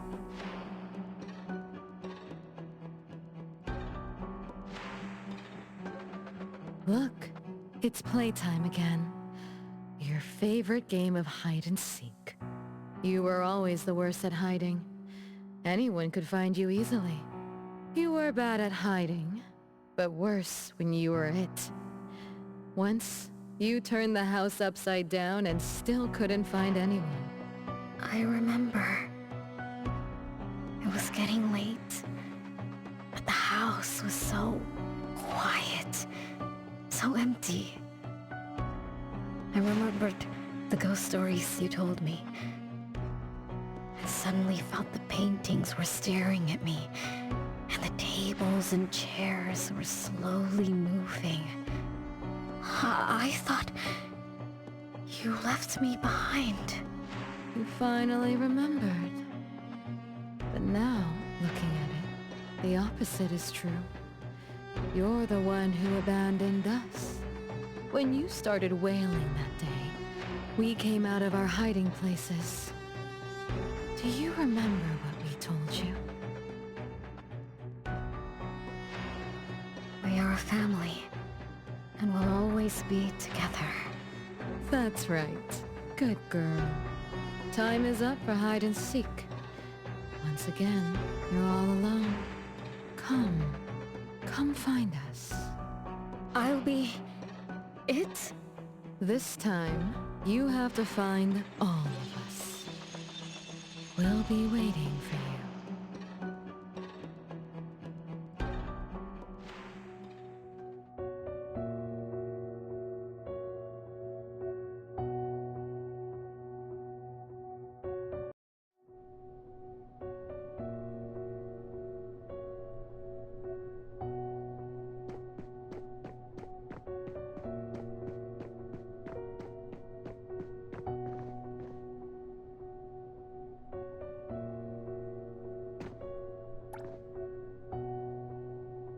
It's a gift from Mom to all of us.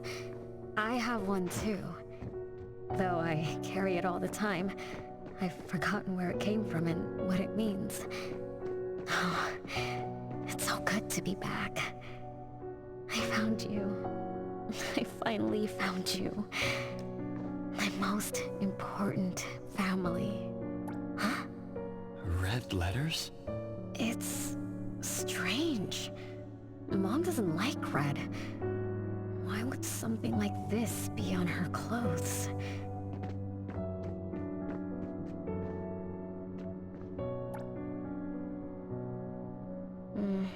I'm still bothered by those red letters. Aren't they the first letters of names? If they are names, they do match with the voices we heard earlier. But that bright red, it's like a warning. I don't think Mom did this.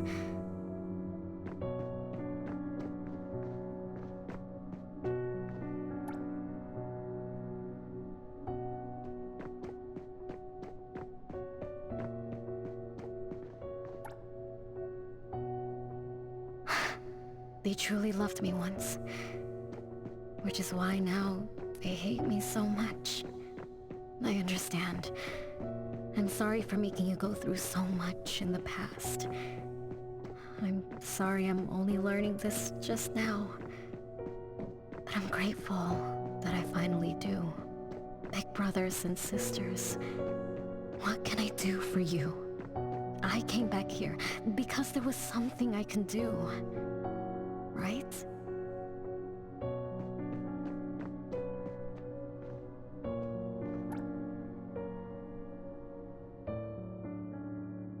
No one found me? Yay! I'm about to win! I already told you I'd win this time. No one will think Renee is hiding here. It's Renee's secret hideout. What's that? Me? I thought we were it, so we can find my siblings. But why is my childhood self here? Back then, who was actually it? Was it Mom? Wait a second. Are we really seeing the past? I think so. I do remember something like that happened when I was a kid, but I only remembered part of it. What we saw should be the whole thing. Are you really sure this is the whole thing? At least, that really happened. Every small thing I remember confirms that they were real. So those words, all those hurtful words, they were real too. Is that right? Something doesn't add up. Please, follow me.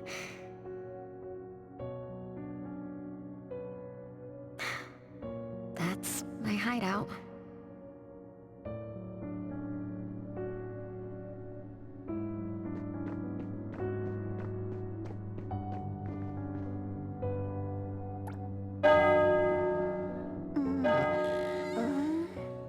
Oh, you found me. Am I the last one to be found? That means I almost won, right? Next time, I'm going to hide somewhere no one can find.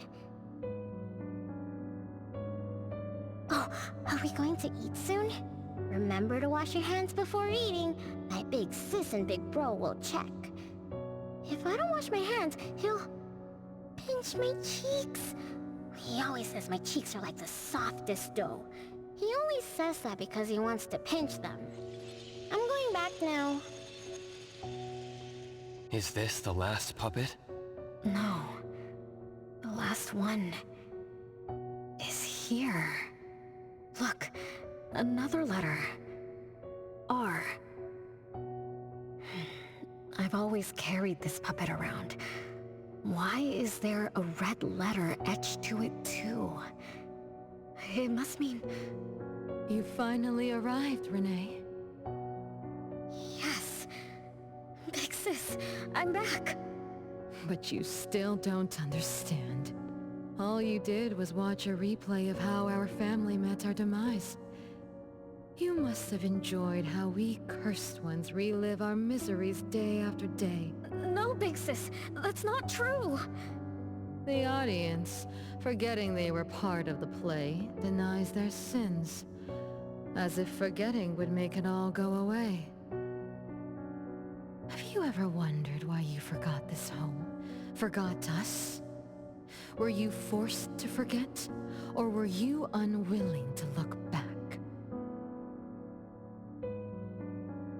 Renee, you can't lie to yourself. I forgot about the family because I was escaping the past. Looks like you finally found the answer. Yes, I was born from your desire to escape everything. You left all the painful memories of home with me, so you could live carefree in your blissful ignorance. And I will forever call you back, trying to make you remember. You belong here. You belong to our family. So one day, you will knock on our door again. Renee. Renee, what feelings do you carry as you come home? Now that you remember what happened when we were children, now that you know of the curse you cast upon us, are you shaken? Do you even feel the slightest bit of guilt? You won't. You've always been selfish, greedy, and reckless. You betrayed the very purpose we were born to follow.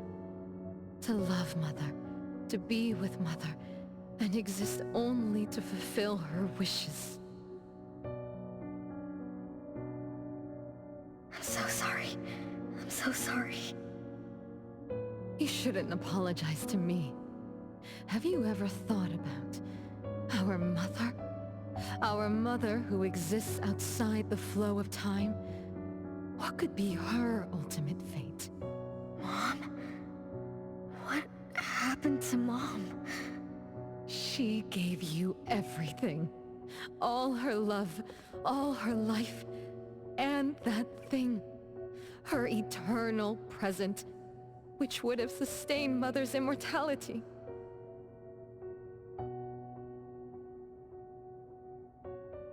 Wait a minute. Big Sis, don't leave! The clock still turns backward. Let's return to the past, to witness that final day of destiny, where you are forever frozen. Come then, child of betrayal. I'll be waiting for you on the final stage.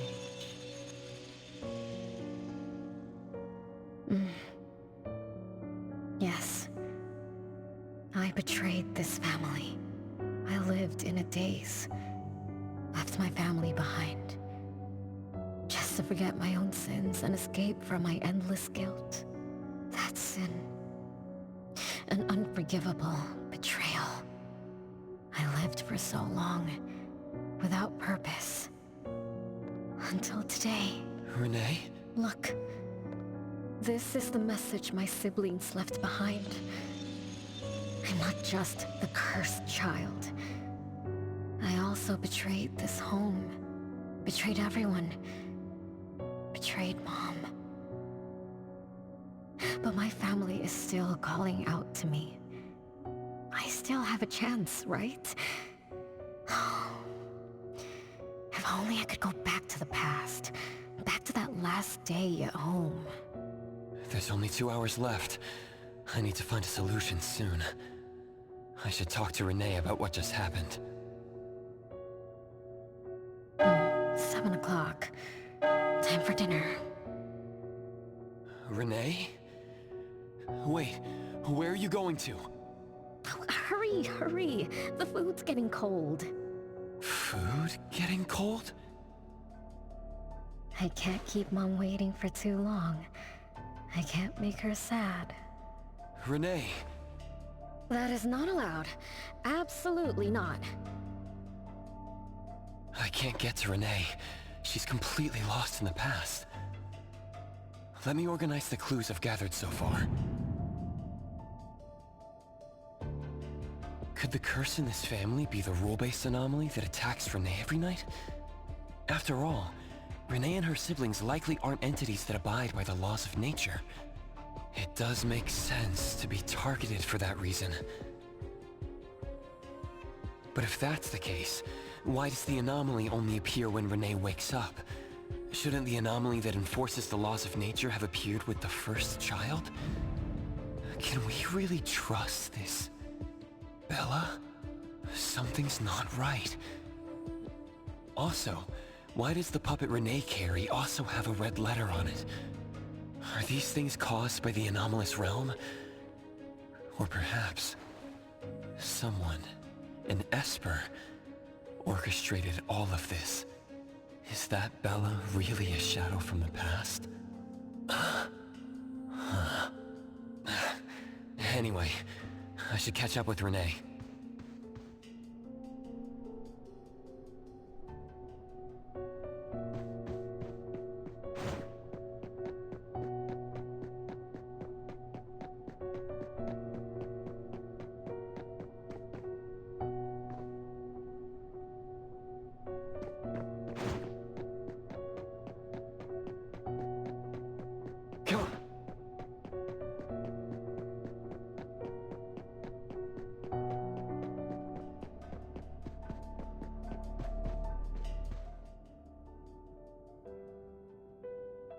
What's wrong, Renee?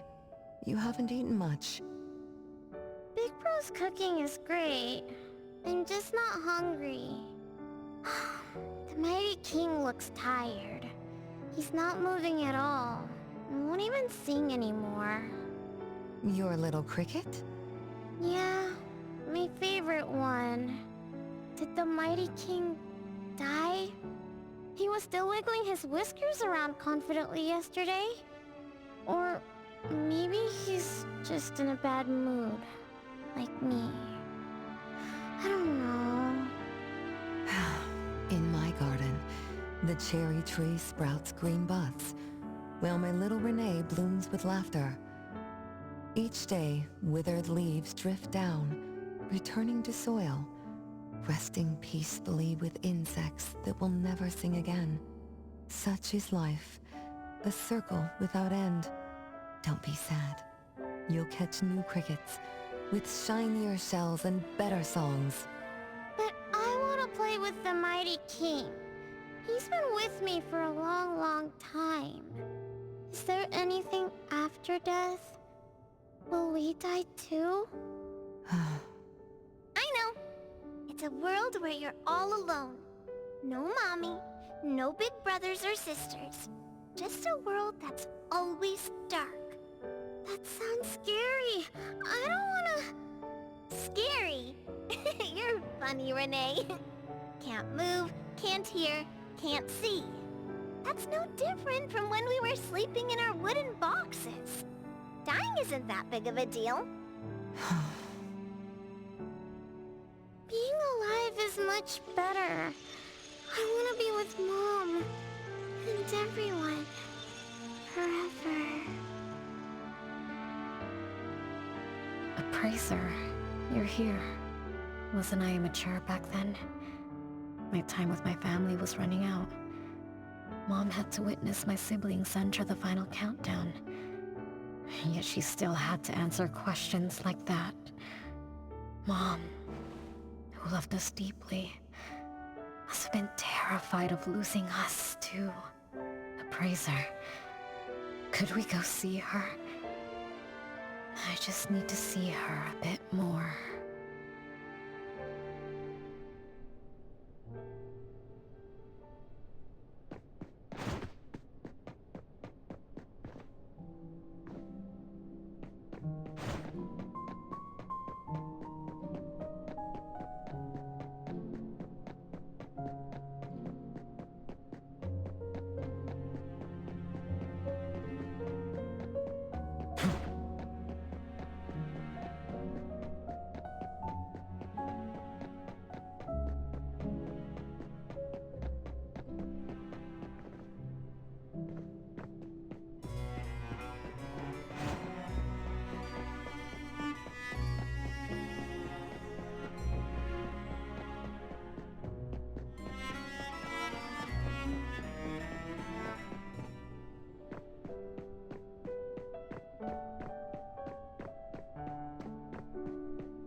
It's way past your bedtime, little troublemaker.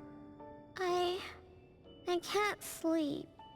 Oh, still feeling sad about the Mighty King?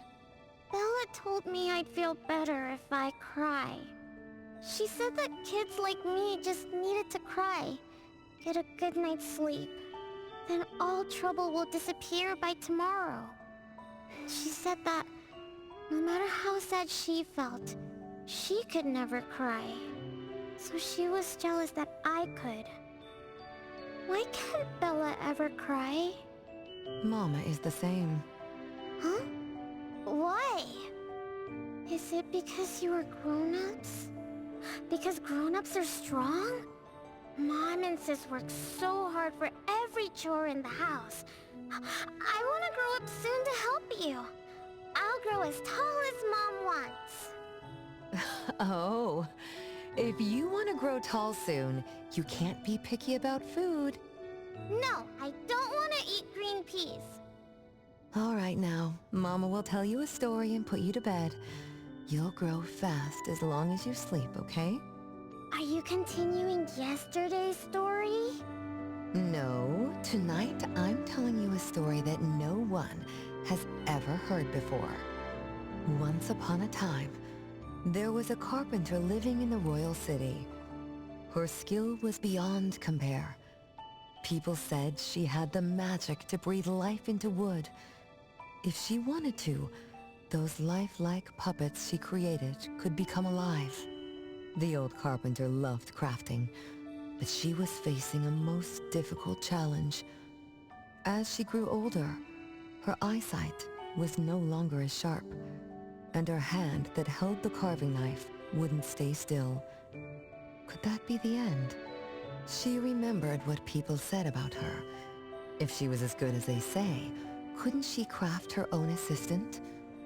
She made up her mind, then began to work.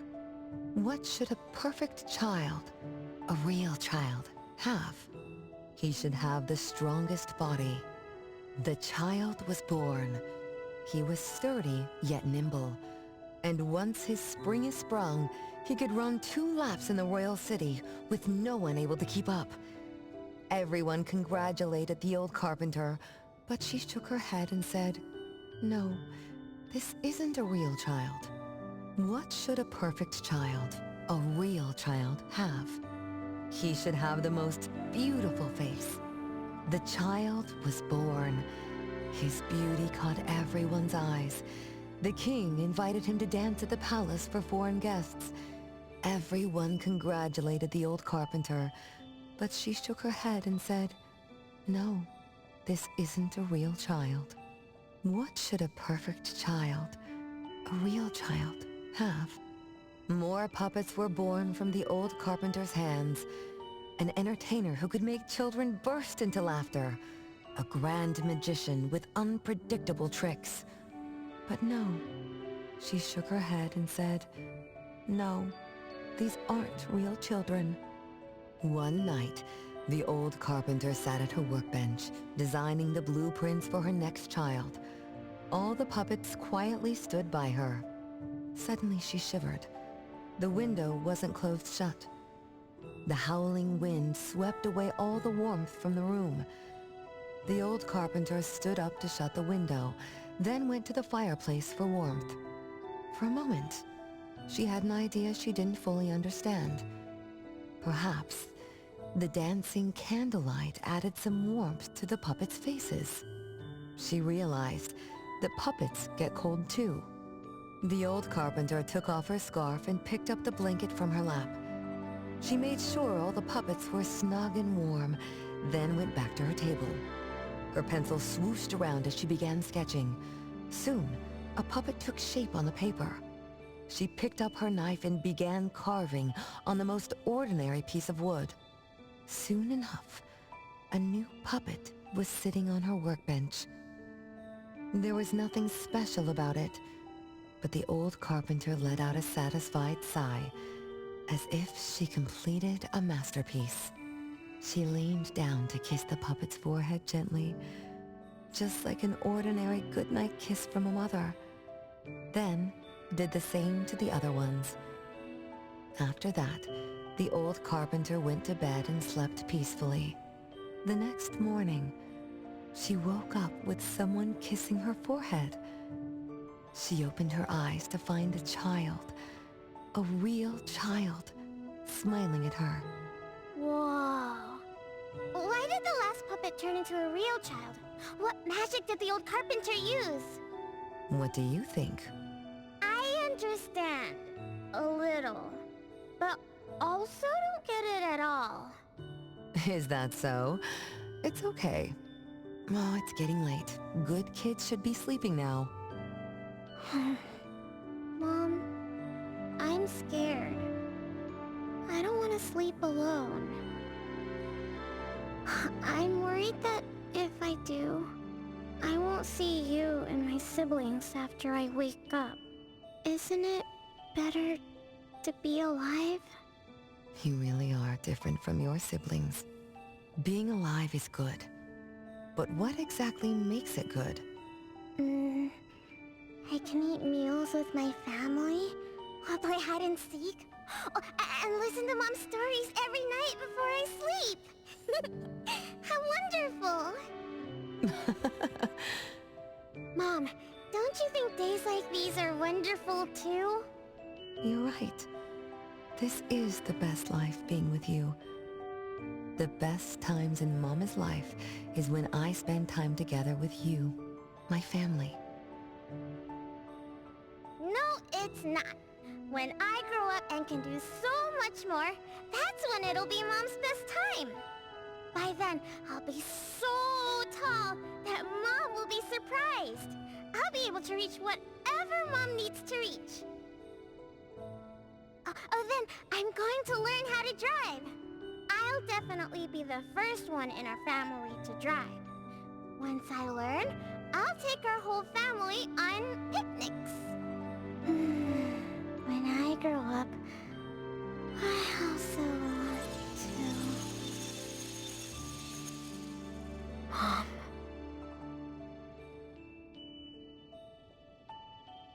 Live. Live forever and ever. Do you remember now? That most selfish and greedy wish you made to our mother. With our death sentence, we should have turned back into puppets over 50 years ago. Have you ever wondered why you've been able to escape the debt collector until today? That's the secret that granted eternal life. The secret that froze Mother's body and soul at that very moment. And the price she paid for this eternal moment. Exiling herself out of the mortal world, living without worry or care, without joy or sorrow, without thought or feeling. She should have been enjoying her unmoving life, and we should have been nothing but puppets she made on a whim, with the sole purpose to serve as her children. All we had to do was live under Mother's roof, love her, be loyal to her, and fulfill all her wishes. It should have been that way, even when faced with the registry, faced with the curse you invited. All we could do was to give everything we got, and do our best to fulfill our mission until the countdown ends. But what about you? You endlessly sought for Mother's attention, affection, and everything she could possibly give. Now tell me, on that final night, what did you wish from Mother? I told her I wanted to grow up fast. That's right, honest child. And then?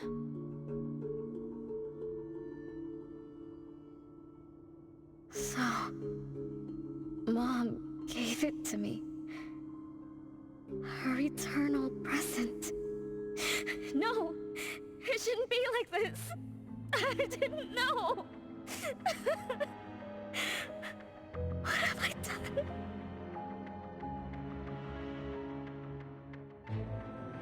Renee, it's not like that. Yes, the eternal presence that should have protected Mother is now in your eyes. You didn't just betray us, but also the person who loved you most. So tell me, how does that make you feel? Guilt? Regret? But you don't need to apologize to me. We'll forgive you, and Mother will still love you. You're still our adorable little one, our innocent troublemaker. Forgive me? I can still earn your forgiveness? And Mom will also? Yes. As long as you give up the eternal present, cleanse yourself of your greed for life, we will forgive you for the sins you committed.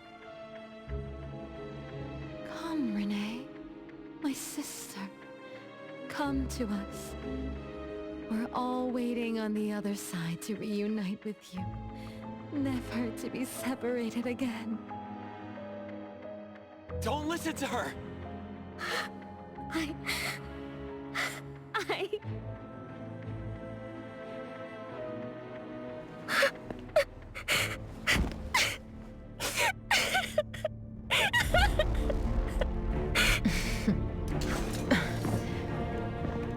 Who exactly are you?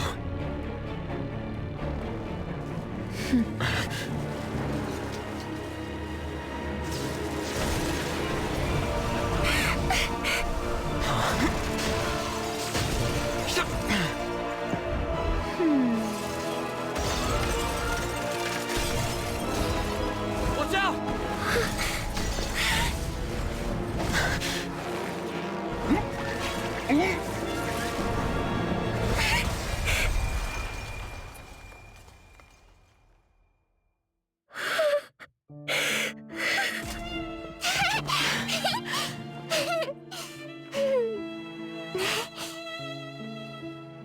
Remember to get to bed early and eat your veggies. My little petal needs to grow up healthy and happy. Don't forget Mama after you grow up, okay? What is life? Promise me you'll find the answer for me, okay?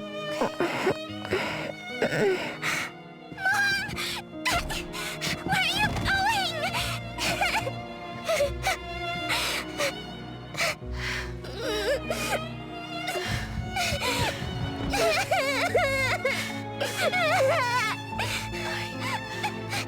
Don't need you.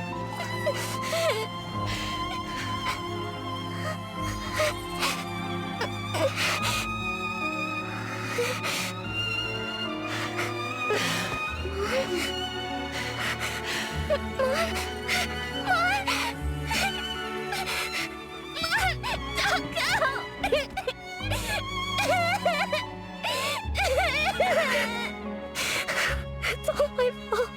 It's all because of me, that mom. No. No. I don't want this. See? Now I can live forever. I don't need you anymore!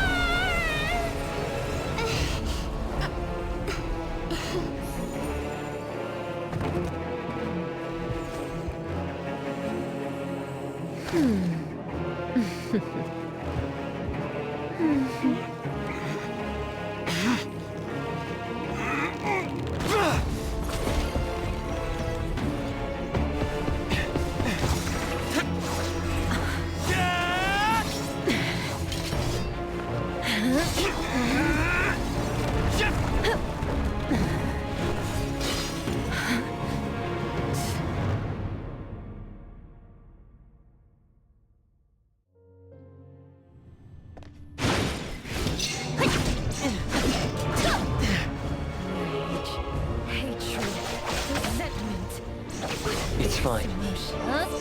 Has it been cold and true?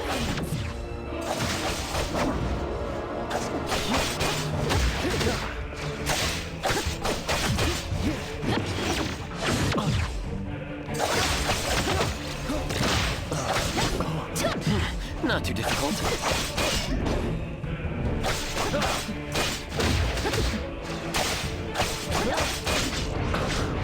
Be careful. Divided by 0.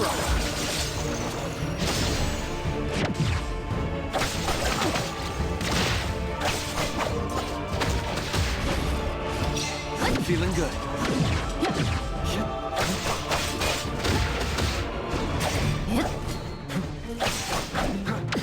Not too difficult.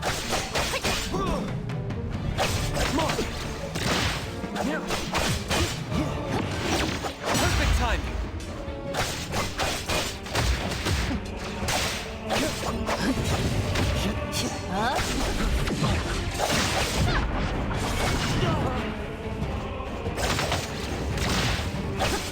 Make splinter and fracture.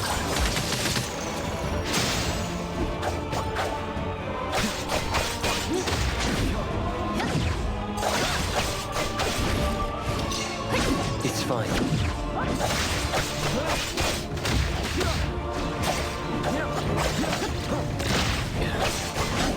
Feeling good.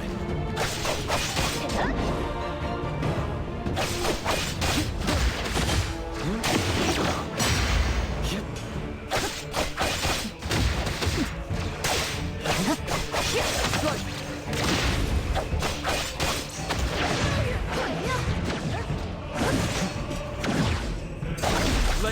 finish this! Stronger than I expected. Let me show you something.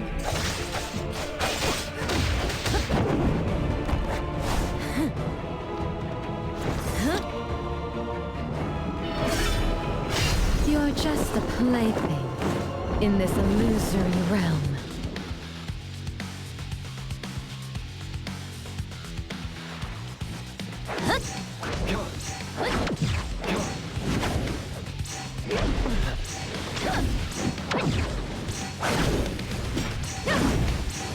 Entertain me with your struggles.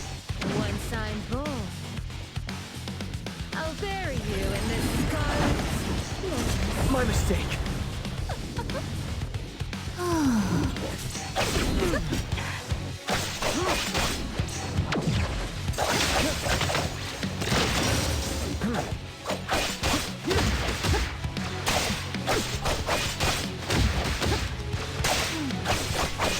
It's fine.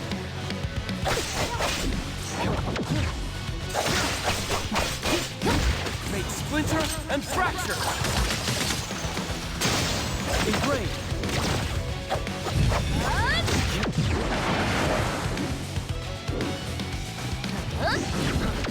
Not too difficult.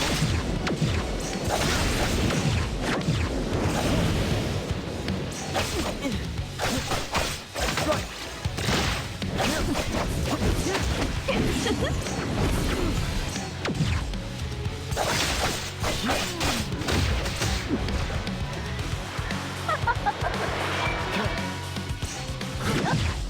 Feeling good.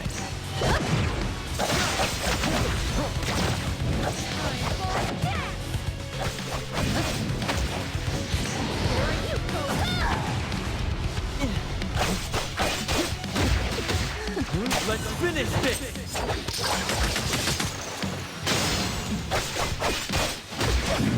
Be careful.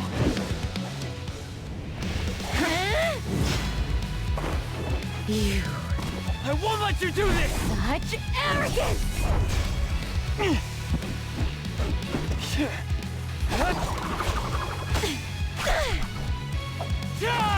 Is that it?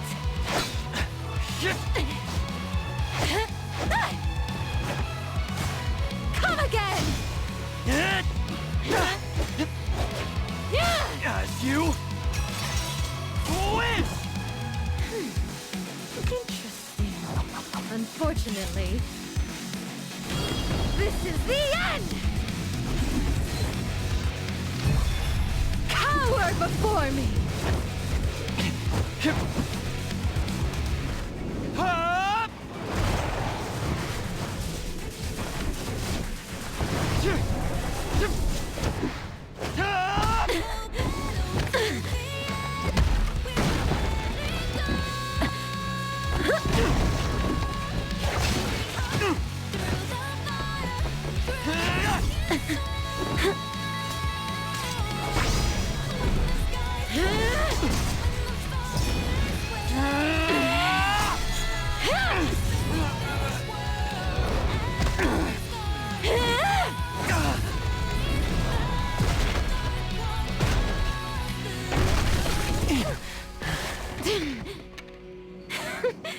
That look on your face. I like it!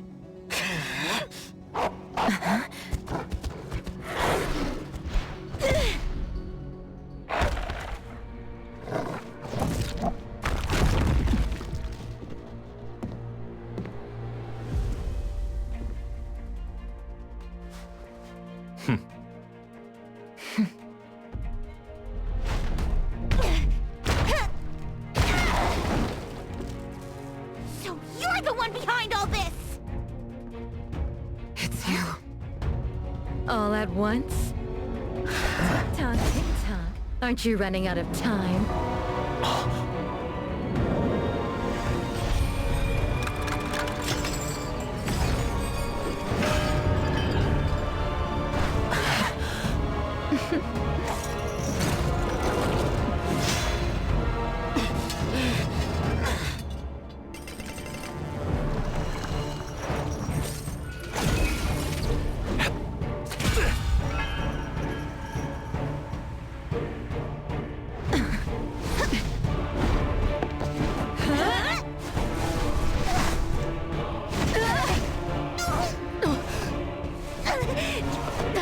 You're slower, Daffodil. Is this little cutie distracting you? I wonder when she dies, she'd be just as charming!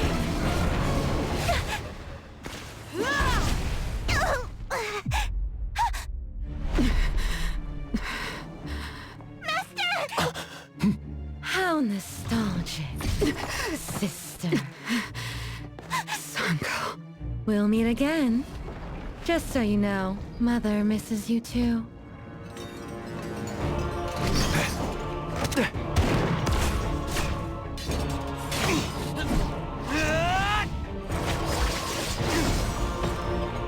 Daffodil! I'm fine.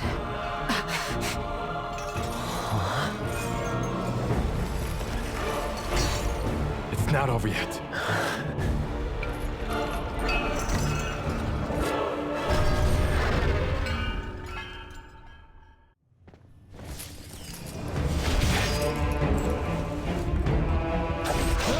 Perfect timing!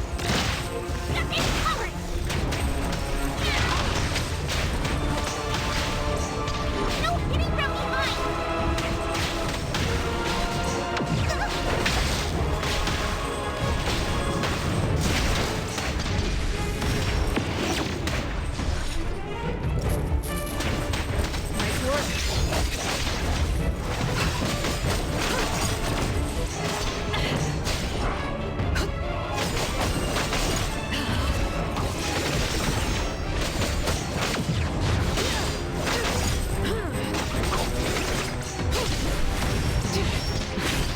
No problem.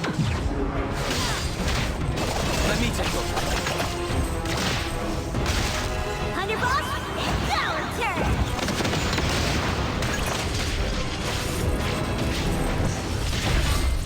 Just a tickle. I won't. Let's finish this!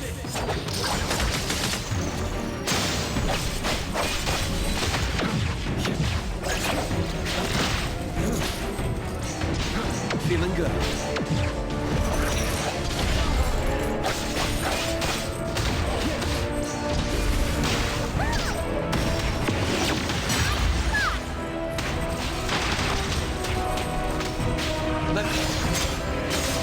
It's fine.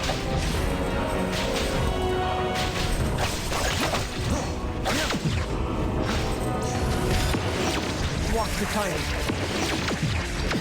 Not too difficult.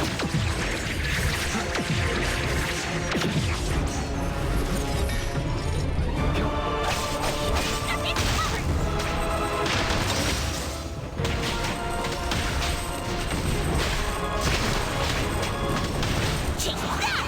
The city is mine!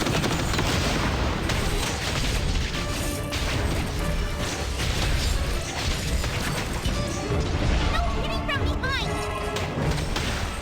Nice work. Nowhere to hide.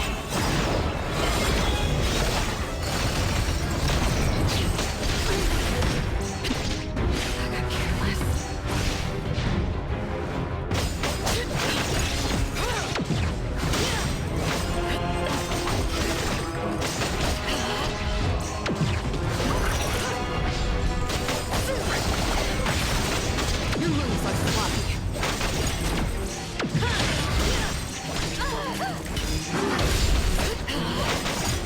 Trust me. Divide. By Hero.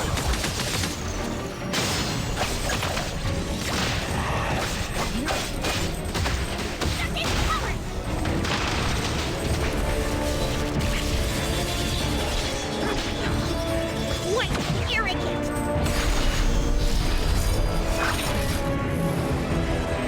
Nice work.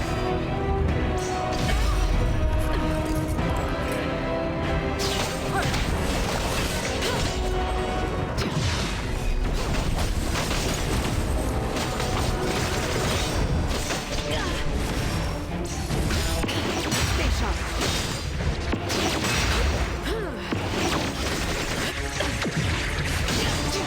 What you see is an illusion.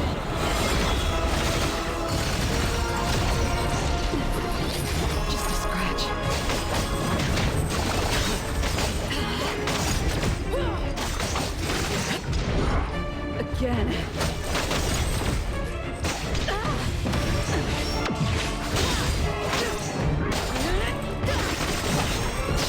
I will see this. Let's finish this!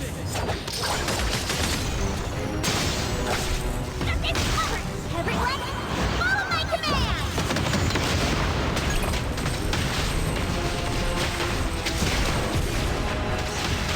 Just a tickle. What ninja?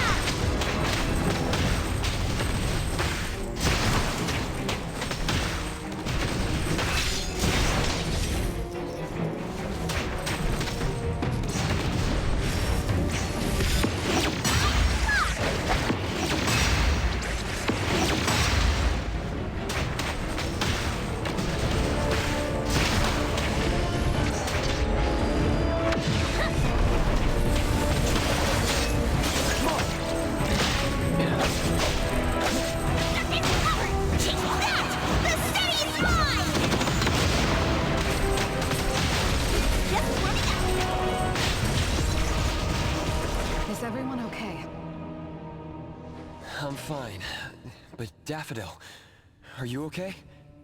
Master got hurt the worst. And it's all because of me. I'm fine, really. It's good that you're okay. Renee's unharmed too. Just dizzy from breaking free of the anomaly spell. Unfortunately, Zanko got away. She's a core member of the criminal organization, the Scarlet Letter. And a report for the puppetization case. That's gonna be a lot of paperwork. Thanks to everyone from A-Bone. The Bureau will continue to investigate into the aftermath of the issue between the debt collector and the Constantine family. Tomorrow morning, I want those who know anything about the Scarlet Letter at the Bureau. We need to have a proper chat. Daffodil? I shouldn't need to fetch you at A-Bone, right? I see. Says who? Master deserves some rest tomorrow. Natalie, appraiser. Let's go home.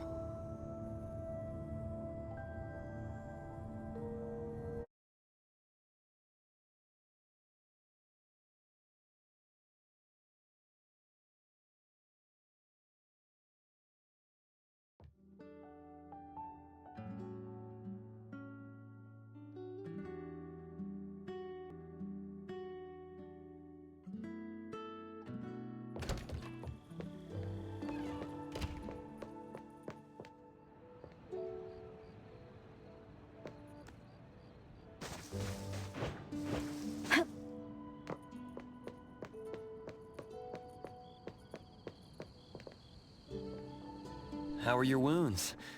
You should rest earlier tonight. It'll be fine soon. And how are you? Are you okay? Her Esper ability can affect people's minds through auditory and visual hallucinations. I see. So all the stuff Renee and I saw were illusions layered on top of the debt collector's anomalous realm.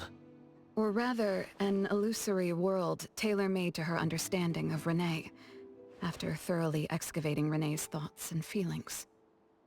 In other words, Zanko used her Esper ability to alter the family's history, making Renee believe she was responsible for her family's deaths, leading her to voluntarily give up her eternal present.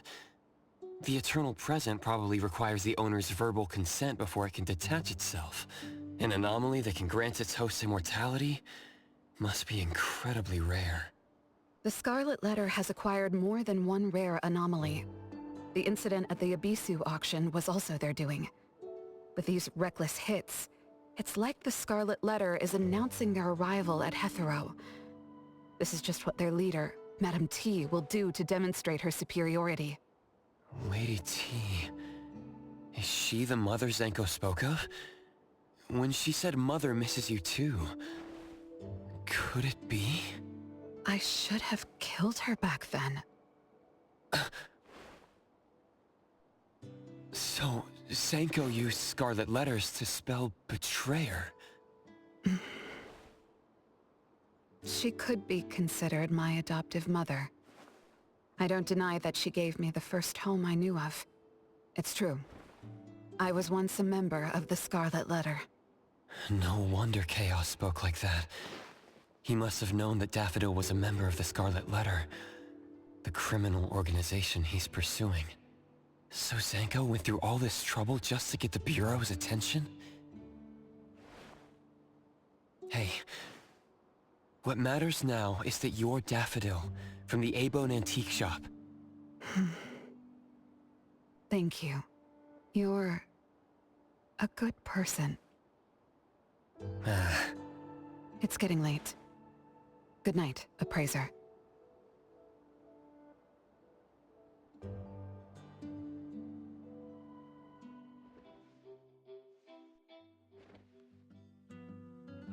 Oh, Appraiser, have you seen Master?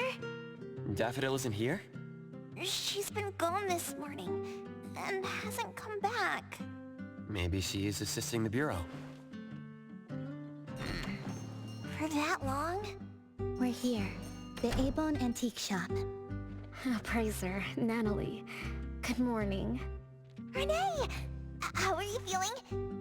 And this is... This is Linko from ETD-6. Oh, so Chaos is handing Renee over to ETD-6 to take care of. Hello there. Take care of?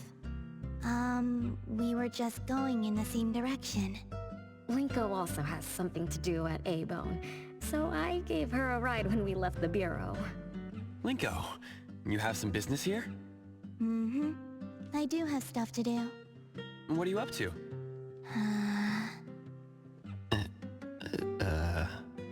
Business is already booming this early in the morning. How wonderful. What was I here for again? Tisk, you dummy! Don't tell me you forgot what you were supposed to deliver! Oh, right. The delivery. Thank you, Xiaojun. Whoa! What's this? I'm an evil spirit that can devour souls! If you dare disrespect me! Xiaojun is my pet. Huh? I can control your body and eat wasabi if I want to, you know! Not hungry now. Linko, who are you looking for? I'm looking for... Found her. Another new face? Just joined ETD? Yes, the director told me to give you this. Oh my. I told them a simple bank transfer would be fine, but they went ahead and sent someone over. Fresh bills are always so nice to look at, though. I have delivered payment to the A-Bone Antique Shop. Assignment complete. Director Alfard told me that the BAC will cover my commission fees, so that's what she meant. But I still wanted to stop by and thank you in person. Thank you, Appraiser, Natalie, and... Daffodil's not here? Please send her my gratitude. Thanks to all of your help. I learned a lot in the past few days. I went through an amazing adventure. It was wonderful. But we couldn't stop Zanko from taking the Eternal Present. Lady Dolores left that for you, right? Must be something important. Yes. Mom gave it to me. It's a precious treasure that protects me from the debt collector. It froze my life on the day the countdown ended. My time stopped flowing, and I was forever living in the moments between death's arrival. I was tossed outside the flow of time and taken away from this world, where the years still pass and the seasons still change. For me, the eternal present negated the meaning of time. I gradually lost touch with my past and became unaware of everything happening around me. Every little thing in life that becomes precious because of the flow of time. In the end, I forgot what Mom and my siblings expected of me. I forgot why I was born and why I even existed. Until now. Was that really living? That was the secret, or rather, curse, of the eternal life Mom and I possessed. Mom was also affected. She found life dreadfully boring, so she hoped that our companionship would ease her eternal loneliness. It might have been fortunate for me to lose the eternal present, but honestly, I gained so much more. Most importantly, you helped me remember things from the past, and I finally found myself. That feels so great. I suppose I went through a rebirth, right? I'm so happy for you, Renee. What about the debt collector? Don't worry, I have a solution. Well, in addition, to make the most of this precious rebirth, I've decided to travel around the world. I'll probably leave Heathrow for a very, very long time. So for each and every day ahead, I wish you good morning, good afternoon, and good evening.